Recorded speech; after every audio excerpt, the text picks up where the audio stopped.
I welcome the dignitaries, guests, and all those who have joined us today.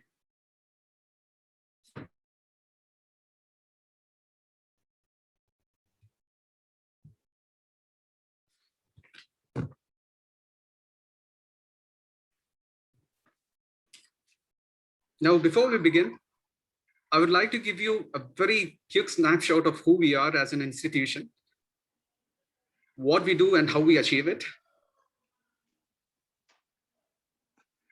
Let me show you a graphical representation of what we aim to do, in fact.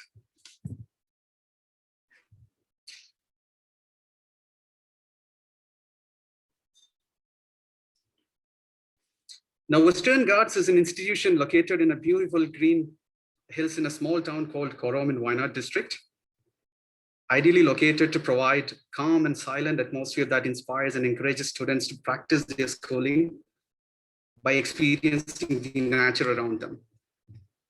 In fact, the aim that we all focus is to shape the futures of the leaders of tomorrow with a unique curriculum and environment that supports learning, with first-rate teaching and supporting facilities, by knowing the skill and weaknesses of every child and uplifting them, in fact. We do this by a blend of regular school curriculum and life skills training with the help of experts from different backgrounds. And this is all aimed at delivering the new age skills that actually the 21st century demands. We tried delivering a practical learning by introducing historical and techno-industrial sites to students who aspire every stream of knowledge. We allow the children to feel the nature. In fact, by ensuring the participation of every student, we conduct agriculture and animal husbandry activities within the school premises itself. We also try inculcating moral values by delivering a diploma in Islamic studies. And for those students who come from different religious backgrounds, we also provide moral classes to them. For those students who are from the Islamic background, we have set up a session to learn and practice Quran. And for those who actually come from a different background, we have sessions to learn the moral studies.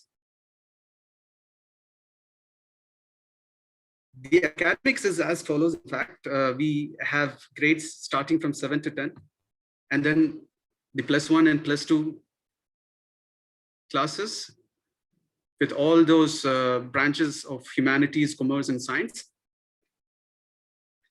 Science is dedicated, in fact, done with the medical and engineering entrance exam preparatory courses in association with a leading and renowned institution in Kerala, that is Raju and PSK classes.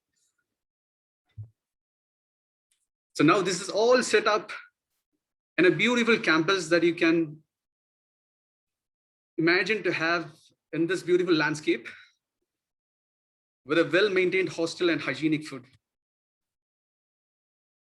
Now we welcome you to discover your possibilities, widen your horizon, whether it is to be in your knowledge hunting, or whether it is in your exposure or exploration in your career. Now with this, I stop the screen, and then I request Dr. Mansoor Ali to join us and take the control of the mic. Thank you.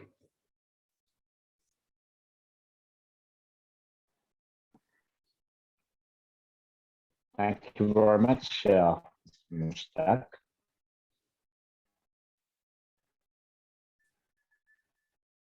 Voice check, please. Is it okay? Fine, okay to go. Okay to go. Yes. So, in the name of the Creator, the prominent and reputed guests of honors, including the keynote speakers,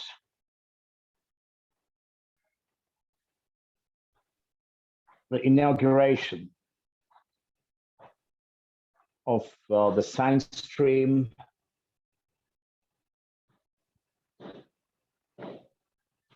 at Western Ghats Institute of Social Excellence is going to be solemnized today, and respected Minister for Education of our state, Mr. Shivan Kuti sir, is going to do that.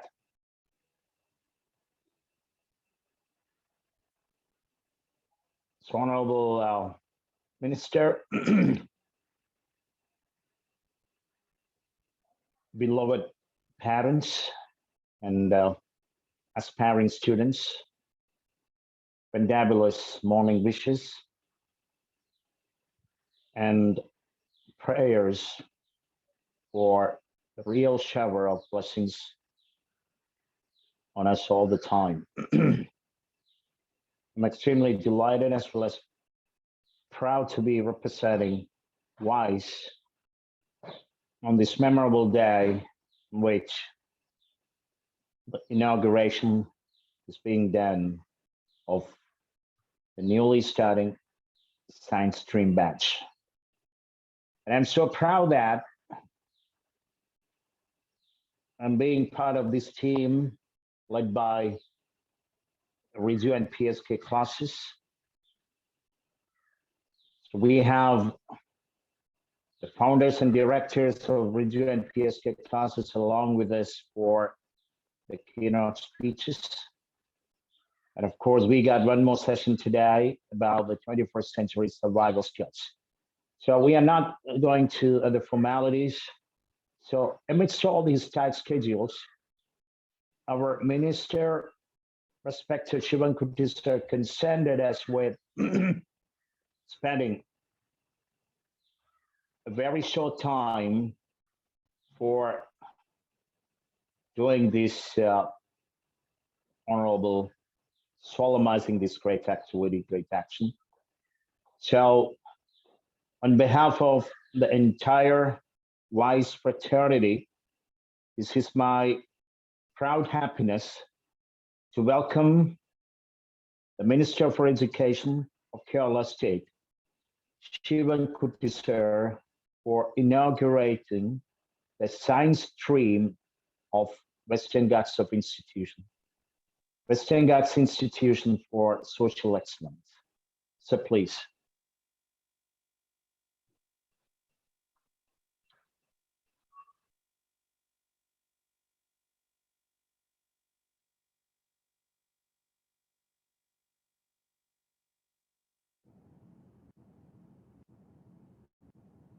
Wayanad ജില്ലയിൽ പ്രവർത്തിക്കുന്നത് കൊണ്ട് തന്നെ വലിയ സാമൂഹിക ഉത്തരവാദിത്വമാണ് Western Ghats Institution for Social എക്സലൻസിനുള്ളത്. ശാസ്ത്ര വിഷയങ്ങൾ കൂട്ടിച്ചേർത്തുകൊണ്ട് സ്കൂൾ പ്രവർത്തനം വിപുലീകരിക്കുന്നു എന്നറിയുന്നതിൽ സന്തോഷം. പുതിയ തലമുറയ്ക്ക് ഏറ്റവും ആവശ്യമായ ഒന്നാണ് ശാസ്ത്രബോധമെന്ന് ഞാൻ കരുതുന്നു. വയനാട്ടിലെ ഏറ്റവും പിന്നോക്കം നിൽക്കുന്ന വിഭാഗങ്ങളെ കൂടി പരിഗണിച്ചുകൊണ്ട് വേണം ഭാവി പരിപാടികൾ ആസൂത്രണം ചെയ്യേണ്ടത് എന്നൊരു നിർദ്ദേശം കൂടി ഈ സന്ദർഭത്തിൽ ഞാൻ മുന്നോട്ട് വയ്ക്കുന്നു. ശാസ്ത്ര വിഷയങ്ങൾ ഉൾപ്പെടുത്തിക്കൊണ്ടുള്ള പുതിയ പ്രവർത്തനങ്ങൾ സസന്തോഷം ഉദ്ഘാടനം ചെയ്തതായി അറിയിക്കുന്നു.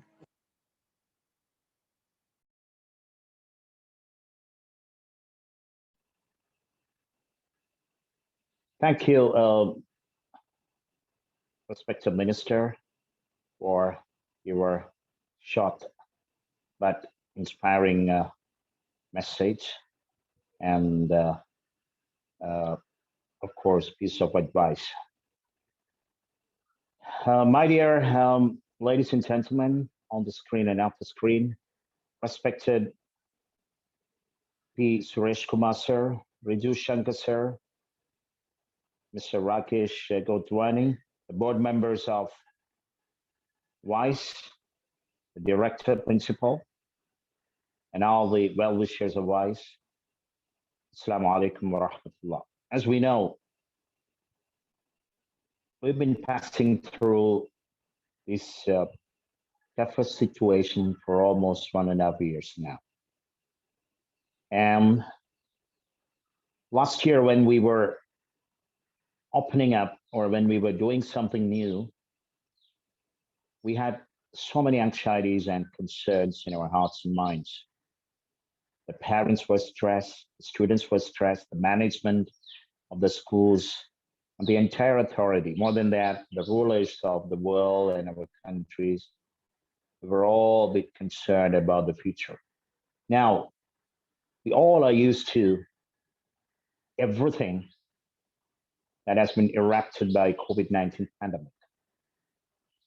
And understanding the need of the hour, the management of Western Ghats Institution has come up with a novel idea by making or setting up the facilities and infrastructure for the aspiring young bloods, the emerging bloods of our country and the world to succeed in future science, technology, and innovations. And our students and our children can only do that if they can reach the toppest institutions in this world, starting from engineering, medical, technological, finance, anything you name it, actually. We have experts to talk to you regarding all these things. So this is our wish, this is our vision, to be one of the greatest institutions in the state and our country that prepares the next gen for facing the challenges in terms of changing this world. So with this word, this is my proud happiness and privilege again to welcome the founder and one of the directors of RIGU and PSK classes, Mr. P. Suresh Kumar sir. When I talk about RIGU and PSK classes, you must be knowing the real value and the real job entrance coaching centers have been doing for almost 20 or 30 years in Kerala. Now, the number of medical, engineering, and every professional colleges is increasing, has increased a lot. At the same time, the quality has a question mark, whether our institutions, especially our professional institutions, are capable of producing the best results. There comes the importance of cleansing the deal in terms of cracking the topmost examinations, entrance examinations in our country and outside India. So, RIGU and PSK, I will tell you, for the last 5 or 6 years, they've been creating wonderful chaps and products throughout their centers through rigorous coaching and training, actually. They have created so many rank holders in NEET, engineering, and so many examinations. So we are happy that WISE is joining hands with RIGU and PSK classes from this academic year onwards. So it's a golden chance, my dear friends, my dear parents, and of course, the aspiring technologists, scientists, and doctors, my dear children, my dear students. So once again, happily, with great pleasure, this is the turn of Mr. Suresh Kumar sir for talking on entrance is not a rocket science. Entrance is not a rocket science. Suresh Kumar sir, now the floor is open to you. I welcome you with all respect. Thank sir, you, sir. First of all, Register will first speak, sir, and then after I will come, sir.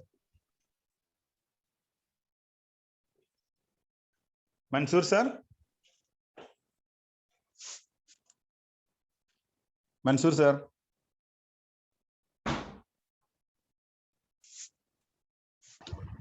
Mansoor, sir, you are mute.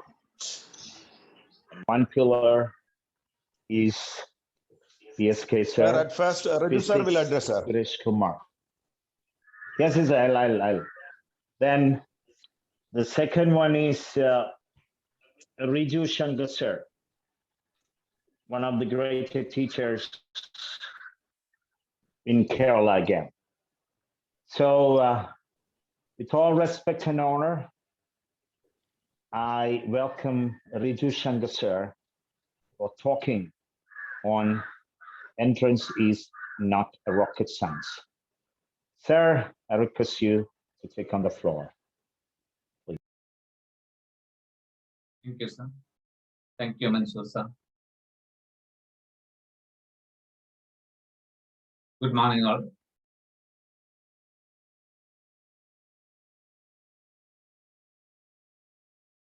Western Ghats Institutions for Social Excellence. It's a wonderful name in the educational scenario of Kerala, especially Wayanad. In the science stream inauguration,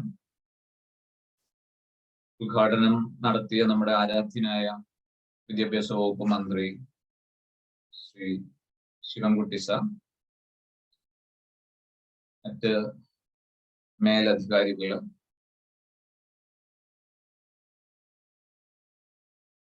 Rakesh Godhwani sir, മറ്റ് സ്കൂളിന്റെ ഏറ്റവും പ്രിയപ്പെട്ട മേലധികാരികള്, Mansoor sir,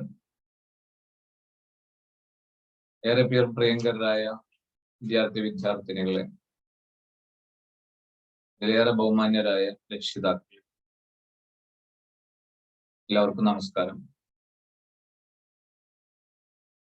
നമ്മള് ഏറെ വിശേഷപ്പെട്ട ഒരു സാഹചര്യത്തിലൂടെയാണ് കടന്നുപോയിക്കൊണ്ടിരിക്കുന്നത്. നമുക്ക് ഒരു സവിശേഷ സാഹചര്യം എന്ന് പറയും. ഞാനത് ഒരു സവിശേഷ അല്ലെങ്കിൽ വിശേഷപ്പെട്ട സാഹചര്യം എന്ന് എടുത്തു പറയാനുണ്ടായിരിക്കുന്ന കാരണം എന്താന്ന് വെച്ചിട്ടുണ്ടെങ്കിൽ, ഒരു ചലഞ്ച് വരുമ്പോഴാണ് നമുക്ക് നമ്മൾ എന്താണെന്ന് പ്രൂവ് ചെയ്ത് കൊടുക്കാനുള്ള ഒരു എബിലിറ്റി, ദൈവം നമ്മളിൽ നിക്ഷിപ്തമായിരിക്കുന്ന ആ എബിലിറ്റി നമുക്ക് പുറത്തെടുക്കാൻ പറ്റിയിരിക്കുന്ന അവസരം എന്ന് പറയുന്നത് ഓരോ ചാലഞ്ചുകൾ സംജാതമാവുമ്പോഴാണ്. അപ്പൊ ആ ഒരു കോണ്ടെസ്റ്റിലാണ് ഞാൻ നിങ്ങളോട് ഇതൊരു വിശേഷപ്പെട്ട സാഹചര്യം എന്ന് പറഞ്ഞു. കാരണം മനുഷ്യരാശി മുമ്പൊന്നും ഫേസ് ചെയ്തിട്ടില്ലാത്ത രീതിയിലുള്ള ഒരു സാഹചര്യമാണ്. പക്ഷേ ആ സാഹചര്യം, ഈ ഒരു സാഹചര്യം 100 വർഷം അല്ലെങ്കിൽ ഒരു 50 വർഷം മുമ്പായിരുന്നു സംജാതമായിരുന്നതെങ്കിൽ നമ്മൾ ഒരു ടോട്ടൽ ലോക്ക്ഡൗൺ എന്നുള്ള ഒരു സിറ്റുവേഷനിൽ നിൽക്കുകയായിരുന്നു. നമുക്ക് ഒരു കമ്മ്യൂണിക്കേഷൻ പോലും സാധ്യമാവാത്ത രീതിയിൽ വീട്ടിന്റെ 4 ചുമരിന്റെ ഉള്ളിൽ നിന്നുകൊണ്ട് ഒരു 10 പേരോട് മാത്രം സംസാരിക്കുന്ന ഒരു രീതിയിലേക്ക് നമ്മൾ ചുരുങ്ങുകയായിരുന്നു. അപ്പം ആ ഒരു സ്ഥിതിവിശേഷം ഇല്ലാതെ ഇത്തരം ഒരു പാൻഡമിക് വന്നിട്ടും നമ്മളെ ഇതിന് ഫേസ് ചെയ്യാനും അത് ഓവർകം ചെയ്യാനും ഈവൻ അതിനെ ചാലഞ്ച് ചെയ്ത് നിൽക്കാനും നമുക്ക് ശക്തി പകർന്നിരിക്കുന്നത് സയൻസ് ആൻഡ് ടെക്നോളജിയുടെ റെവല്യൂഷണറി പ്രോഗ്രസ്സുകളാണ്. അല്ലെങ്കിൽ നമ്മൾ കേവലം ഒരു റൂമിനുള്ളിൽ മാത്രം ഒതുക്കപ്പെടുന്ന സിറ്റുവേഷൻസ് വരുമായിരുന്നു. നോർമലി ഒരു പാൻഡമിക് വന്നു കഴിഞ്ഞാൽ നമുക്ക് വാക്സിൻ ഒക്കെ അവൈലബിൾ ആയി, അത് ടെസ്റ്റ് ചെയ്ത് പിന്നെ അതിന്റെ ആ ഒരു രീതിയിലുള്ള റിഫ്ലക്ഷൻസ് ഒക്കെ സ്റ്റഡി ചെയ്ത് വീണ്ടും അതിൽ മോഡിഫിക്കേഷൻസ് വരുത്തി പിന്നീട് അത് മാർക്കറ്റിൽ വന്ന് വാക്സിനേഷൻ ഒക്കെ സ്റ്റാർട്ട് ചെയ്യണമെങ്കിൽ വളരെയേറെ സമയം എടുക്കുന്ന ഒരു കാലഘട്ടം ഉണ്ടായിരുന്നു നമുക്ക്. പക്ഷെ പാൻഡമിക് വന്നു, ഇമ്മീഡിയറ്റ് ആയിട്ട് ലോകം മുഴുവൻ അത് ഓവർകം ചെയ്യുന്ന രീതിയിലേക്ക് വളരുകയും അതിന്റെ വാക്സിൻസ് ഡെവലപ്പ് ചെയ്തെടുക്കുകയും ചെയ്തു. ഒരു 65, 70 to 80% വരെ ആ വാക്സിൻ വളരെ ഫ്രൂട്ട്ഫുൾ ആണെന്നാണ് ഇപ്പൊ ലേറ്റസ്റ്റ് ആയിട്ടുള്ള ഒബ്സർവേഷൻസ് വന്നുകൊണ്ടിരിക്കുന്നത്. So very easily we are capable of overcoming such situations. അപ്പം പിന്നെ അത് നമുക്കൊരു ഇമ്പാക്ട് കോസ് ചെയ്തിരിക്കുന്നത് നമ്മളുടെ ഹെൽത്ത് സെക്ടർ ആയിരുന്നു. അത് നമ്മൾ വാക്സിനേഷനും നമ്മളുടെ ഹെൽത്ത് സെക്ടറിന്റെ ആ ഒരു സ്ട്രെങ്തും കൊണ്ട് നമുക്ക് ഓവർകം ചെയ്തെടുക്കാൻ പറ്റുന്ന അവസ്ഥയാണ്. പിന്നീട് വരുന്നത് നമുക്ക് മോണിറ്ററി സൈഡാണ്, ഫിനാൻഷ്യൽ സൈഡ്, എക്കണോമിക് സൈഡാണ്. എക്കണോമിക് ഗ്രോത്ത് അതിനനുസരിച്ചിട്ട് കുറച്ച് പല ഏരിയാസിലും അതിനനുസരിച്ചിട്ടുള്ള ഒരു ഡൗൺ ട്രെൻഡ് വന്നിട്ടുണ്ട്. പക്ഷെ very immediately we are capable of surviving that one also. കാരണം we have the ability and courage to overcome any situation. ഏത് സിറ്റുവേഷൻ വരുത്തുന്ന ഏത് ചാലഞ്ചിനെ ഓവർകം ചെയ്യാൻ ശേഷിയുള്ളവരാണ് മാനവരാശി എന്ന് പറയുന്നത്. അപ്പം we will be capable of doing that one also. പിന്നീട് വരുന്ന ഒരു സംഭവം എന്താന്ന് വെച്ചിട്ടുണ്ടെങ്കിൽ അത് the most important scenario is the educational sector. അത് വളരെ കോൺഷ്യസ് ആയിട്ട് നമ്മൾ കാണേണ്ട കുറെ സംഭവങ്ങൾ അതിനകത്തുണ്ട് എഡ്യൂക്കേഷനിൽ. അത് കേവലം നമ്മൾ വീടുകളിൽ ഇരുന്നിട്ട് ചാനലിലെ ക്ലാസ്സുകൾ അറ്റൻഡ് ചെയ്യുക, അല്ലെങ്കിൽ നമ്മൾ ഡിജിറ്റൽ ക്ലാസ്സുകൾ അറ്റൻഡ് ചെയ്യുക, അല്ലെങ്കിൽ ഓൺലൈൻ ക്ലാസ്സുകൾ അറ്റൻഡ് ചെയ്യുക എന്നുള്ള ആ ഒരു വിഷൻ മാത്രമേ നമ്മുടെ ഇപ്പൊ കാണുന്നു. പക്ഷെ നമ്മൾ ഇതുമായിട്ട് അസോസിയേറ്റ് ചെയ്തിട്ട് കുറെ ഹിഡൻ ആയിട്ടുള്ള കുറെ ചേഞ്ചസ് ഇതിന്റെ കൂടെ സംഭവിച്ചുകൊണ്ടിരിക്കും. നമുക്കത് നമുക്കൊന്ന് പരിശോധിച്ച് നോക്കാം എങ്ങനെയാണ് എന്ന്. ഒന്ന്, നമ്മള് ഇപ്പൊ നമ്മുടെ ഫുഡ്, അല്ലെങ്കിൽ ഡ്രസ്സ്, അല്ലെങ്കിൽ നമ്മുടെ പ്രൈമറി ആയിട്ടുള്ള നമ്മുടെ പാർപ്പിടങ്ങള്, അതേപോലെ തന്നെ നമ്മളുടെ ബേസിക് നീഡായിട്ട് മാറിയിരിക്കുകയാണ് നമ്മളുടെ ഡിജിറ്റൽ എക്യുപ്മെന്റ്സ്. അത് ഇപ്പൊ ഒരു മസ്റ്റ് ആയിരിക്കും. പാൻഡമിക്കിന്റെ മുമ്പ് അത് മസ്റ്റ് ആയിരുന്നില്ല. വേണമെന്ന് ചോദിച്ചാൽ വേണം, പക്ഷേ നിർബന്ധമാണെന്ന് ചോദിച്ചാൽ അത്രത്തോളം നിർബന്ധമായിരുന്നില്ല. പിന്നെ സ്കൂൾ ലൈബ്രറികളിലും അവിടെ ഇവിടെയൊക്കെ അതിന്റെ സാഹചര്യം ഉള്ളതുകൊണ്ട് നമുക്ക് അങ്ങനെയും കുറച്ച് സർവീസ് അവിടുന്ന് ഉപയോഗപ്പെടുത്തായിരുന്നു. അല്ലെങ്കിൽ ഫ്രണ്ട്സിന്റെ കയ്യിലുണ്ട്, നമുക്ക് ഏതെങ്കിലും ഒരു പർട്ടിക്കുലർ എന്തെങ്കിലും ഒരു വിവരം നമുക്ക് തേടണമെങ്കിൽ, അല്ലെങ്കിൽ ഏതെങ്കിലും ഒരു പർട്ടിക്കുലർ സംഭവത്തെ കുറിച്ച് നമ്മൾ നോക്കണം എന്നുണ്ടെങ്കിൽ നമുക്ക് ഗൂഗിൾ ചെയ്ത് നോക്കിയാൽ മതി. അപ്പം നമ്മുടെ കയ്യിലുള്ളെങ്കിലും പാരന്റ്സിന്റെ കയ്യിൽ നിന്ന് അത് വാങ്ങി നോക്കാം, അല്ലെങ്കിൽ ഫ്രണ്ട്സിന്റെ കയ്യിൽ നിന്ന് നോക്കാം. അപ്പം ആ ഒരു രീതിയിൽ ആയിരുന്നു പാൻഡമിക്കിന് മുമ്പേ. ആ ഒരു കാലഘട്ടത്തില് മക്കളും പാരന്റ്സും നോക്കിയാൽ മനസ്സിലാവും, ഇന്റർനെറ്റിന്റെ ആ ഒരു സപ്പോർട്ട് വന്നതോടുകൂടെ, ഇന്റർനെറ്റ് എന്നുള്ള ആ ഒരു സാങ്കേതിക വിദ്യ അത്രയും റെവല്യൂഷണറി ആയി മാറിയതോടുകൂടെ നോളജ് എക്സ്പ്ലോഷൻ എന്നുള്ള ഒരു സംഭവം അവിടെ സംഭവിച്ചിട്ടുണ്ട്. Knowledge explosion. അപ്പൊ ടീച്ചേഴ്സിനെ ഡിപ്പെൻഡ് ചെയ്യാതെ നമുക്ക് കാര്യങ്ങൾ പഠിക്കാൻ പറ്റും, അല്ലെങ്കിൽ നമുക്ക് റെഫർ ചെയ്യാൻ പറ്റും. ഒരു ഡൗട്ട് ചോദിക്കണമെങ്കിൽ ടീച്ചർ തന്നെ ഡിപ്പെൻഡ് ചെയ്യേണ്ട ആവശ്യമില്ല, നമുക്ക് ഗൂഗിൾ ചെയ്ത് നോക്കിയാൽ മതി. എന്തും നമ്മളുടെ വിരൽത്തുമ്പിലേക്ക് വരുന്ന ഒരു സാങ്കേതിക വിദ്യ, അതിന്റെ നെറ്റ് റിഫ്ലക്ഷൻ വന്നിരിക്കുന്ന ഒരു സംഭവം എന്ന് പറയുന്നത് നോളജ് എക്സ്പ്ലോഷൻ ആണ്. ബുക്ക് സ്റ്റോറിൽ പോയിട്ട് നമ്മൾ ബുക്ക് വാങ്ങേണ്ട ആവശ്യമില്ല. ഏറ്റവും ബെസ്റ്റ് നിങ്ങൾക്ക് ഇപ്പൊ എന്ത് റെഫർ ചെയ്യണമെന്നുണ്ടെങ്കിലും നിങ്ങളെ വിരൽത്തുമ്പിലുണ്ട്. എന്ത് ഡൗട്ട് ക്ലിയർ ചെയ്യണമെങ്കിലും നിങ്ങൾക്ക് അതിന് ചാൻസുകളുണ്ട്. ഇനിയിപ്പം അത് ഇല്ലെങ്കിലും നമുക്കത് സംഘടിപ്പിച്ച് എങ്ങനെയെങ്കിലും അതൊക്കെ നോക്കി നമുക്ക് അത് സോൾവ് ചെയ്യാൻ പറ്റുന്ന ഒരു രീതി ആ കാലഘട്ടത്തിൽ ഉണ്ടായിരുന്നു. അവിടെ സംഭവിച്ചതാണ് നോളജ് എക്സ്പ്ലോഷൻ. പാൻഡമിക് വന്നപ്പോൾ അതിനെ തുടർന്ന് നമുക്ക് സംജാതമായിരിക്കുന്ന ഒരു സംഭവമാണ് നമ്മളുടെ ഭക്ഷണം, പാർപ്പിടം, വസ്ത്രം പോലെ തന്നെ ഈക്വലി ഇമ്പോർട്ടന്റ് ആയിട്ടുള്ള സംഭവമാണ് ഡിജിറ്റൽ സപ്പോർട്ട്. അപ്പൊ ആ ഡിജിറ്റൽ സപ്പോർട്ട് വന്നതോടുകൂടെ അതൊരു മൗലികാവകാശമായിട്ട് നമ്മുടെ ഇന്റർനെറ്റ് ഫെസിലിറ്റീസ് ഒക്കെ സുപ്രീം കോർട്ട് ഒക്കെ വിധിച്ചിരിക്കുന്നത് ഈ ഒരു ദീർഘവീക്ഷണത്തിൽ കൂടെയാണ്. അതിന്റെ പോസിറ്റീവ് സൈഡിലാണ് അതൊക്കെ നമ്മൾ ആ ഒരു വിധിയും കാര്യങ്ങളൊക്കെ വന്നിരിക്കുന്നത്. നമ്മൾ ആ ആംഗിളിൽ മാത്രമേ കാര്യങ്ങൾ കാണുന്നുള്ളൂ. അപ്പൊ അങ്ങനെ വരുമ്പോൾ അതെല്ലാവർക്കും അവൈലബിൾ ആക്കുക, അതെല്ലാവർക്കും മൗലികാവകാശം എന്ന് പറഞ്ഞാൽ അതെല്ലാവർക്കും ഈക്വൽ റൈറ്റ് ആണ്. അത് വരുന്നതോടുകൂടെ അവിടെ ഒരു ഡിവിഷൻ വരുന്നില്ല. എന്തൊരു ഡിവിഷൻ വരുന്നില്ല? നോളജിന്റെ ഡിവിഷൻ വരുന്നില്ല. നോളജ് എക്സ്പ്ലോഷൻ വന്നു. ഇനി രണ്ടാമത്തെ കേസ്, ഇപ്പൊ നമ്മൾ സംസാരിച്ചുകൊണ്ടിരിക്കുന്ന ഡിജിറ്റൽ ഡിവൈഡിനെ പറ്റിയാണ് കൂടുതലായിട്ട് നമ്മൾ കേട്ടുകൊണ്ടിരിക്കുന്നത്. ഡിജിറ്റൽ ഡിവൈഡ് എന്ന സംഭവം സംഭവിക്കുന്നതിനോടൊപ്പം തന്നെ അവിടെ നമ്മൾ അറിയാതെ സംഭവിക്കുന്ന ഒരു സാധനമുണ്ട്, നോളജ് ഡിവൈഡ്. ആ നോളജ് ഡിവിഷൻ അതിന്റെ ഗ്രാവിറ്റിയിൽ സംഭവിച്ചു കഴിഞ്ഞാൽ അത് വെരി നെക്സ്റ്റ് ഫ്യൂച്ചറിൽ നമ്മളെ മക്കളെ അത് സാരമായിട്ടും ബാധിക്കും. ഇത് നമ്മൾ കാണുന്ന രീതിയിലുള്ള സംഭവങ്ങൾ അല്ല. ഇതിന് കുറേ ഞാനത് പറഞ്ഞത് ഒരു പാൻഡമിക്, നോർമൽ പാൻഡമിക് ഉള്ള ഒരു സിറ്റുവേഷൻ മാതിരി അല്ല ഇത്. വളരെ സിവിയർ ആയിട്ടുള്ള ഇമ്പാക്റ്റുകൾ ഇത് ആ ഒരു രീതിയിൽ നമുക്ക് മുന്നിലേക്ക് ക്രിയേറ്റ് ചെയ്യും. നമ്മൾ വളരെ കോൺഷ്യസ് ആയിട്ട് നമുക്കത് സുഖമായിട്ട് നമുക്ക് ഓവർകം ചെയ്തെടുക്കാൻ പറ്റുന്ന സിറ്റുവേഷൻസ് ഉള്ളൂ. പക്ഷെ നമ്മൾ അത് അഡ്രസ് ചെയ്യണം, അത് സോൾവ് ചെയ്യാനുള്ള മാർഗങ്ങൾ നമ്മൾ കണ്ടെത്തണം, ആ രീതിയിൽ നമ്മൾ പ്രൊസീഡ് ചെയ്യണം. കാരണം പാൻഡമിക്കിന് മൂവ്മെന്റ് ആയിരുന്നത് നമുക്ക് 80s നമ്മൾ ഗ്ലോബലൈസേഷൻ സ്റ്റാർട്ട് ചെയ്തിരിക്കുന്ന കാലഘട്ടം, ഗ്ലോബലൈസേഷൻ, ആഗോളീകരണം. അതിന്റെ ഒരു ആഫ്റ്റർ റിഫ്ലക്ഷൻ ആണ് നോളജ് എക്സ്പ്ലോഷന്റെ ഒരു ഏരിയയിലേക്ക് ആ സാധനം വന്നത്. പണ്ട് US-ലും ബ്രിട്ടനിലും അല്ലെങ്കിൽ അതേമാതിരിയുള്ള യൂണിവേഴ്സിറ്റീസിലും ഉണ്ടായിരുന്ന, അവിടെ കേന്ദ്രീകൃതമായിരുന്ന ഇവിടുത്തെ സർവകലാശാലകളിലെ മുൻനിര സർവകലാശാലകളിൽ മാത്രമുള്ള ചില മാനുസ്ക്രിപ്റ്റുകൾ അന്നുണ്ടായിരുന്നത് ഗ്ലോബലൈസേഷൻ കാരണം അതിന്റെ പോസിബിലിറ്റി വൈഡറായി എന്ന് പറഞ്ഞാൽ നമ്മുടെ കയ്യിലെത്തി തുടങ്ങി. നമ്മളെ ഷെൽഫിലേക്ക് അത് വരാനുള്ള പോസിബിലിറ്റി, അതിലേക്ക് ലീഡ് ചെയ്തിരിക്കുന്നത് ഗ്ലോബലൈസേഷൻ ഫിനോമിനയാണ്. ഇപ്പൊ വാക്സിനേഷൻ, ഗ്ലോബലൈസേഷൻ ഫിനോമിനയിലാണ് വാക്സിനേഷൻ ഇത്രയും ഏറ്റവും ബെസ്റ്റ് ആയിട്ട് വന്നത്. അല്ലെങ്കിൽ അത് വരില്ല ഒരിക്കലും, അത്രയും പെട്ടെന്ന് നമുക്കത് വരില്ല. ഗ്ലോബലൈസേഷന്റെ ആഫ്റ്റർ എഫക്റ്റിൽ വരുന്നതാണ് അതൊക്കെ തന്നെ. പാൻഡമിക്കിന് മുമ്പേ ഗ്ലോബലൈസേഷൻ ഉണ്ടെങ്കിലും അതിന്റെ റേറ്റ് വളരെ കുറവായിരുന്നു. ഗ്ലോബലൈസേഷൻ എന്നൊക്കെ പറയുമ്പോൾ മക്കള് പിന്നീട് അത് നോക്കി നിങ്ങൾ കണ്ടൊക്കെ മനസ്സിലാക്കി പഠിച്ചാൽ മതി. നിങ്ങൾക്ക് തോന്നും പക്ഷെ എന്താ അതൊക്കെ പറയണത്.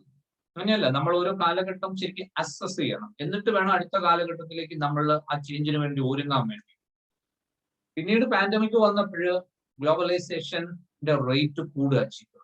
അതിന്റെ ഒരു ബെസ്റ്റ് റിഫ്ലക്ഷൻ വരുന്നത് നമ്മളുടെ എഡ്യൂക്കേഷനിലാണ്. ഇവിടെ നമ്മളെ മക്കള് 12ാം ക്ലാസ് കഴിഞ്ഞതിന് ശേഷം ഇവിടെ ഒരു പ്രൊഫഷണൽ കോഴ്സിന് ജോയിൻ ചെയ്യും.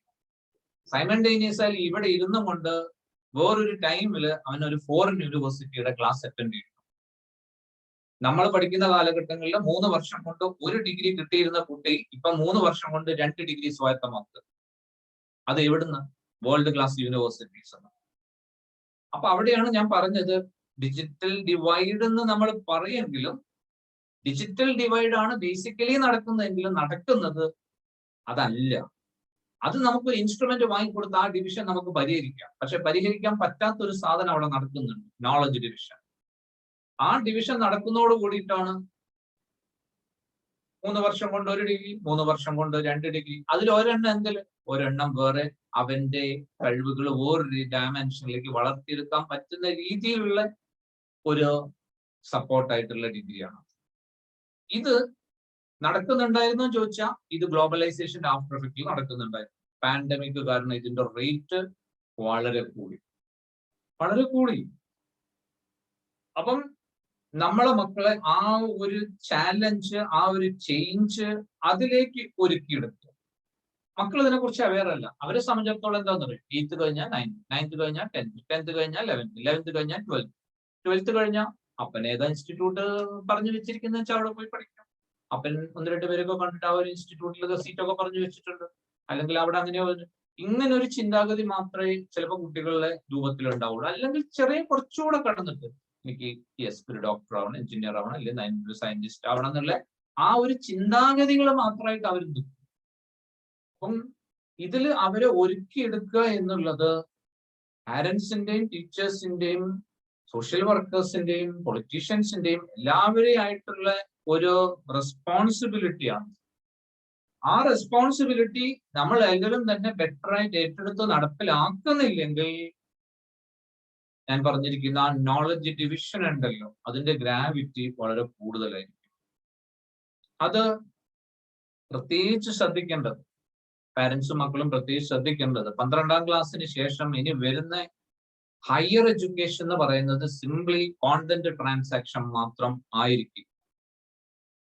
കോണ്ടന്റ് ട്രാൻസാക്ഷൻ ആയിരിക്കില്ല, അത് സ്കില്ല് ഓറിയന്റഡ് ആയിട്ടുള്ള, സ്കിൽ എൻഹാൻസ് ചെയ്യുന്ന രീതിയിലുള്ള സ്ട്രക്ചറിങ്ങിലാണ് എഡ്യൂക്കേഷണൽ സിസ്റ്റം പോകും. അപ്പൊ എന്ത് ചെയ്യണം? കുട്ടികളുടെ സ്കില്ല് അവർക്ക് തന്നെ പുറത്തെടുക്കാൻ പറ്റണം. സ്കില്ല് പുറത്തു വരണമെങ്കിൽ എന്ത് ചെയ്യണം? അങ്ങനത്തെ എൻവയൺമെന്റിൽ വരുമ്പോഴേ, അങ്ങനത്തെ സപ്പോർട്ട് കിട്ടുമ്പോഴേ, അങ്ങനത്തെ ഗൈഡൻസ് വരുമ്പോഴേ കുട്ടിയുടെ സ്കില്ല് പുറത്തു വരും. നന്നായിട്ട് വരയ്ക്കാൻ കഴിവുള്ള കുട്ടി വരയ്ക്കാൻ ഒരു ചാൻസും കിട്ടുന്നില്ല. അവന്റെ സ്കില്ല് എന്താ സംഭവിക്കുക? നന്നായി പാടാൻ കഴിവുള്ള കുട്ടി പാടാൻ ഒരു ചാൻസ് കിട്ടുന്നില്ല. പാടാൻ ഒരു ചാൻസും കിട്ടാഞ്ഞിട്ട് പോലും 40-45 വയസ്സിൽ പാടാൻ ഒരു ചാൻസ് കിട്ടിയപ്പോൾ എക്സൽ ചെയ്ത ചില സെലിബ്രിറ്റീസിനെ എനിക്ക് പറയാം. അപ്പൊ അവരുടെ ഉള്ളിൽ ആ കഴിവ് ഉണ്ടായിരുന്നില്ലേ? ഉണ്ടായിരുന്നു. 15, 16, 17 അത് നടക്കേണ്ടതായിരുന്നില്ലേ? ആ കാലഘട്ടങ്ങളിൽ നടക്കേണ്ടതായിരുന്നു. 45-ലല്ലേ നടന്നത്? അതെ. ഒരു 10-27 വർഷം മിസ്സായില്ലേ? മിസ്സായി. നമുക്ക് അത്രയൊക്കെ ഏറെ വർഷങ്ങൾ ഉണ്ടോ ഇവിടെ? ഇല്ല. അപ്പൊ അങ്ങനെ ഒരു മിസ്സിങ് വരാൻ പാടുണ്ടോ? ഇല്ല. അപ്പൊ അവിടെ എന്ത് സംഭവിച്ചു? ഒരു മിസ്സിങ് വന്നു. എന്താ കാരണം? ഒരു കറക്റ്റ് ഗൈഡൻസ് അവിടെ വന്നില്ല. ആരാ നടത്തണ്ടേ? കുട്ടികളെ കഴിവുകൾ പുറത്തേക്ക് എടുക്കേണ്ടത് ആരാ? കുട്ടികളെ കഴിവുകൾ പുറത്തേക്ക് എടുക്കുന്നത് ടീച്ചേഴ്സും പാരന്റ്സുമാണ്. പിന്നെ അവരുടെ ഗ്രൂപ്പ്, കുട്ടികളുടെ ഗ്രൂപ്പ്. കുട്ടികളെ ഗ്രൂപ്പിലാണ് അവര് മെന്റലി ഫ്രീ ആവും. പാരന്റ്സിന്റെ മുന്നിൽ അവർക്ക് ഒരു ഡാമ്പിങ് ഉണ്ടാവും. അയ്യോ പറഞ്ഞ അതാവും ഇതാവും. ഒരു ഓപ്പൺ അപ്പ് അപ്പോഴും പോസിബിൾ ആവുന്നവരുണ്ട്, പക്ഷെ മിക്കവർക്കും ആവില്ല. പിന്നെ ടീച്ചേഴ്സിന്റെ ആ ഒരു എൻവയൺമെന്റിൽ അതിനും ഏറെ ലിമിറ്റേഷൻസ് ഉണ്ട്, സമയപരിധികളുണ്ട്. പിന്നെ വരുന്നത് എവിടെയും? പിന്നെ വരുന്നത് ഫോഴ്സ് ഫീൽഡ്. കുട്ടികളുടെ സ്കില്ല് പുറത്തു വരാനുള്ള ഫോഴ്സ് ഫീൽഡ് എന്ന് പറയുന്നത് അവരുടെ ഗ്രൂപ്പാണ്. ഒരു കുട്ടിയുടെ ഗ്രോത്ത് ഡിസൈഡ് ചെയ്യുന്നത് അവന്റെ ഗ്രൂപ്പാണ്. നല്ല ഗ്രൂപ്പാണെങ്കിൽ നല്ല ഗ്രോത്ത് വരും, നല്ല ഗ്രൂപ്പ് അല്ലെങ്കിൽ ഗ്രോത്ത് വരും, നെഗറ്റീവ് സ്ലോപ്പിലേക്കായിരിക്കുന്നു. ഇതാണ് നമ്മൾ കാണേണ്ട വസ്തുത. ഏറ്റവും ഇമ്പോർട്ടന്റ് ആയിട്ടുള്ള ഒരു സംഭവമാണ്. അപ്പം ഒരു ജാസ്മിൻ അതിന്റെ ഫ്രാഗ്രൻസ് പ്രൊഡ്യൂസ് ചെയ്യാന്ന് പറഞ്ഞാൽ ജാസ്മിന് ഫ്രാഗ്രൻസേ തരാൻ പറ്റുള്ളൂ. ജാസ്മിൻ ഒരു ഫിഷി ഓർഡർ തരാൻ പറ്റൂല. അപ്പൊ ജാസ്മിന്റെ സ്കിൽ എന്ന് പറയുന്നത് അതിന്റെ ആ ഫ്രാഗ്രൻസ് ആണ്. അതേപോലെ തന്നെ ഓരോ ജാസ്മിനായിട്ട് മാറേണ്ട കുട്ടികളാണ് നമ്മളുടെ. അപ്പൊ അതെവിടെയാ കൾട്ടിവേറ്റ് ചെയ്യാൻ പറ്റുക? അതിനനുസരിച്ചിട്ടുള്ള വെള്ളവും വളവും ഒക്കെ കൊടുത്തിട്ട് അത് കൾട്ടിവേറ്റ് ചെയ്തെടുക്കണം. അത് കൊടുക്കുക എന്നുള്ളതാണ് നമ്മളുടെ ഓരോരുത്തരെയും ചുമതല എന്ന് പറയുന്നത്. അത് പുറത്തേക്ക് വരിക എന്ന് പറയുന്നത് അവരുടെ സ്വന്തം കഴിവാണ്. അപ്പൊ ഇത് രണ്ടും സൈമൾട്ടേനിയസ് ആയിട്ട് നടക്കും. അപ്പം 12 വരെ കുഴപ്പമില്ല. 12-ന് ശേഷം ഇവരെത്തിപ്പെടുന്ന സർവകലാശാലകളും നാഷണലി ഇന്റർനാഷണലി റെപ്യൂട്ടഡ് ഇൻസ്റ്റിറ്റ്യൂട്ടുകളും ആണെങ്കിൽ മാത്രമേ ഇവരുടെ ഗ്രോത്ത് ആ രീതിയിൽ എൻഹാൻസ്ഡ് ആയിട്ട് വരുള്ളൂ. പുതിയ കാലഘട്ടത്തിൽ, പഴയ കാലഘട്ടത്തല്ല. റെവല്യൂഷണറി ചേഞ്ചസ് ആണ് പാൻഡമിക് കൊണ്ടുവന്നിരിക്കുന്നത്. അതുകൊണ്ടാണ് ഞാനത് നിങ്ങളോട് പറഞ്ഞത്. നിങ്ങൾ കേവലം ഒരു ഡിജിറ്റൽ ഡിവൈഡ് എന്ന് പറഞ്ഞാൽ യെസ്, ഒരു ഇൻസ്ട്രുമെന്റ് വാങ്ങിച്ചു കൊടുത്താൽ നമ്മളെ റെസ്പോൺസിബിലിറ്റി കഴിഞ്ഞു നമ്മൾ വിചാരിക്കും. നോ, അവിടെ അപ്പോഴും ഒരു വിടവ് ബാക്കിയിരിക്കുന്നു. എന്തിന്റെ? നോളജ്. അത് നമുക്ക് ഫില്ല് ചെയ്യാൻ പറ്റണം. ആര്? പാരന്റ്സിനും നമ്മളെ പോലുള്ള ആളുകൾക്ക് അത് ഫില്ല് ചെയ്ത് കൊടുക്കാൻ പറ്റണം. അപ്പൊ ഫില്ല് ചെയ്യുമ്പോൾ എന്ത് ചെയ്യും? 12ാം ക്ലാസ്സിന് ശേഷം ഏറ്റവും ബെസ്റ്റ് ഇൻസ്റ്റിറ്റ്യൂഷനിലേക്ക് എത്തും. 400-500 ഏക്കർ ക്യാമ്പസുകൾ ഇൻസ്റ്റിറ്റ്യൂഷനിൽ എത്തും. അവിടെ ആരുണ്ടാവും? ഇതേപടിയുള്ള ബ്രെയിനുകൾ അവിടെ വരും. ഏത് ബ്രെയിനുകൾ? ഇതേ സ്കിൽ ഓറിയന്റഡ് ആയിട്ടുള്ള ബ്രെയിനുകൾ വരും. അപ്പൊ അവിടെ എന്ത് ചെയ്യും? അവിടെ ഇവന്റെ ബ്രെയിൻ വേവ്സ് മറ്റവന്റെ ബ്രെയിൻ വേവ്സ് ആയിട്ട് റെസൊനേറ്റ് ചെയ്യാനുള്ള ഒരു പോസിബിലിറ്റി അവിടെ. അങ്ങനെ റെസൊനൻസ് നടക്കുമ്പോൾ അവന്റെ ഇൻഹ്യറന്റ് ആയിട്ടുള്ള എല്ലാ കഴിവുകളും അവിടുന്ന് എക്സ്ട്രാക്ട് ചെയ്ത് പുറത്തേക്ക് വരും. സ്കില്ലിന്റെ ഡെവലപ്മെന്റ് നടക്കുന്ന, സ്കിൽ ഏറ്റവും ബെസ്റ്റ് ആയിട്ട് അത് പുറത്തേക്ക് ഇറക്കാൻ പറ്റുന്ന സ്ഥലം എന്ന് പറയുന്നത് സർവകലാശാലകളാണ്. നമുക്ക് ഇഷ്ടം പോലെ ഇൻസ്റ്റിറ്റ്യൂഷൻസ് ഉണ്ട്. ടെക്കീസ് ആയിട്ട് മാറണം, IITs ഉണ്ട്. നല്ല ഡോക്ടേഴ്സ് ആവണം, എയിംസ് മാതിരിയുള്ളതുണ്ട്. നല്ല സയന്റിസ്റ്റുകളാണോ, ഐസർ, IISc മാതിരിയുള്ള സംഭവങ്ങളുണ്ട്. അവിടെ പഠിച്ചുകൊണ്ട് എന്ത് ചെയ്യാം? ഫോറിൻ യൂണിവേഴ്സിറ്റീസിൽ നമുക്ക് ഇന്റേൺഷിപ്പ് ചെയ്യാം. ഇവിടെ നിന്നുള്ള ഒരു പ്രൊഫസറെ റെക്കമെൻഡേഷൻ വെച്ചിട്ട് നമുക്ക് ഫോറിൻ യൂണിവേഴ്സിറ്റീസിൽ നമുക്ക് കോൺടാക്ട് ചെയ്ത് അവിടെ പഠിക്കാം. സ്കോളർഷിപ്പ് വേറെ കിട്ടും, അഡീഷണൽ എക്സ്പെൻസ് വേറെ ഇല്ല. അപ്പം കുട്ടികളെ മുന്നില് വലിയൊരു വേൾഡ് ആണ് തുറന്നു കിട്ടുന്നത്. ഇതിനെക്കുറിച്ച് അവയർനെസ് ഇല്ലെങ്കിലോ അവരുടെ വേൾഡ് കേവലം വയനാടിന്റെ ആ ചെറിയ കുറച്ച് കുന്നിൻ ചെരുവുകളും, മാക്സിമം ഒന്ന് താഴേക്ക് ഇറങ്ങിയ കോഴിക്കോടും, ഒന്ന് അപ്പുറത്തേക്ക് കയറിയ തിരുവനന്തപുരം, ഒന്ന് ഇപ്പുറത്തേക്ക് പോയ ബാംഗ്ലൂരും, ബാംഗ്ലൂരിന്റെ ഒരു സിലിക്കൺ വാലി, അവിടെ മാത്രമായിട്ട് അവർ ഒതുങ്ങിപ്പോകും. അതിനുള്ള അങ്ങനെ ഒതുങ്ങേണ്ട മക്കളല്ല ഓരോരുത്തരും. മനസ്സിലായോ? തമ്പുരാൻ അത്രയും കഴിവുകൾ തന്ന് ഇവരെ ഓരോരോ മുത്തുകളെയാണ് പുറത്തേക്ക് തന്നിരിക്കുന്നത്. ഞാൻ കഴിഞ്ഞ വർഷം ഒരു സ്കൂളിൽ മക്കളോട് സംസാരിച്ചപ്പോൾ അവരോട് ചോദിച്ചു, വാട്ട് ഈസ് ലൈഫ് എന്ന് ചോദിച്ചു. വാട്ട് ഈസ് ലൈഫ് എന്ന് പറഞ്ഞു ചോദിച്ചപ്പം കുറെ പേര്, അതിലൊരു കുട്ടി പറഞ്ഞത്, it is A gift, it is the gift from the God. ദൈവം തന്നിരിക്കുന്ന വരദാനം, സമ്മാനമാണ്. ആർക്ക് കൊടുത്ത സമ്മാനം? പാരന്റ്സിന് കൊടുത്ത സമ്മാനം.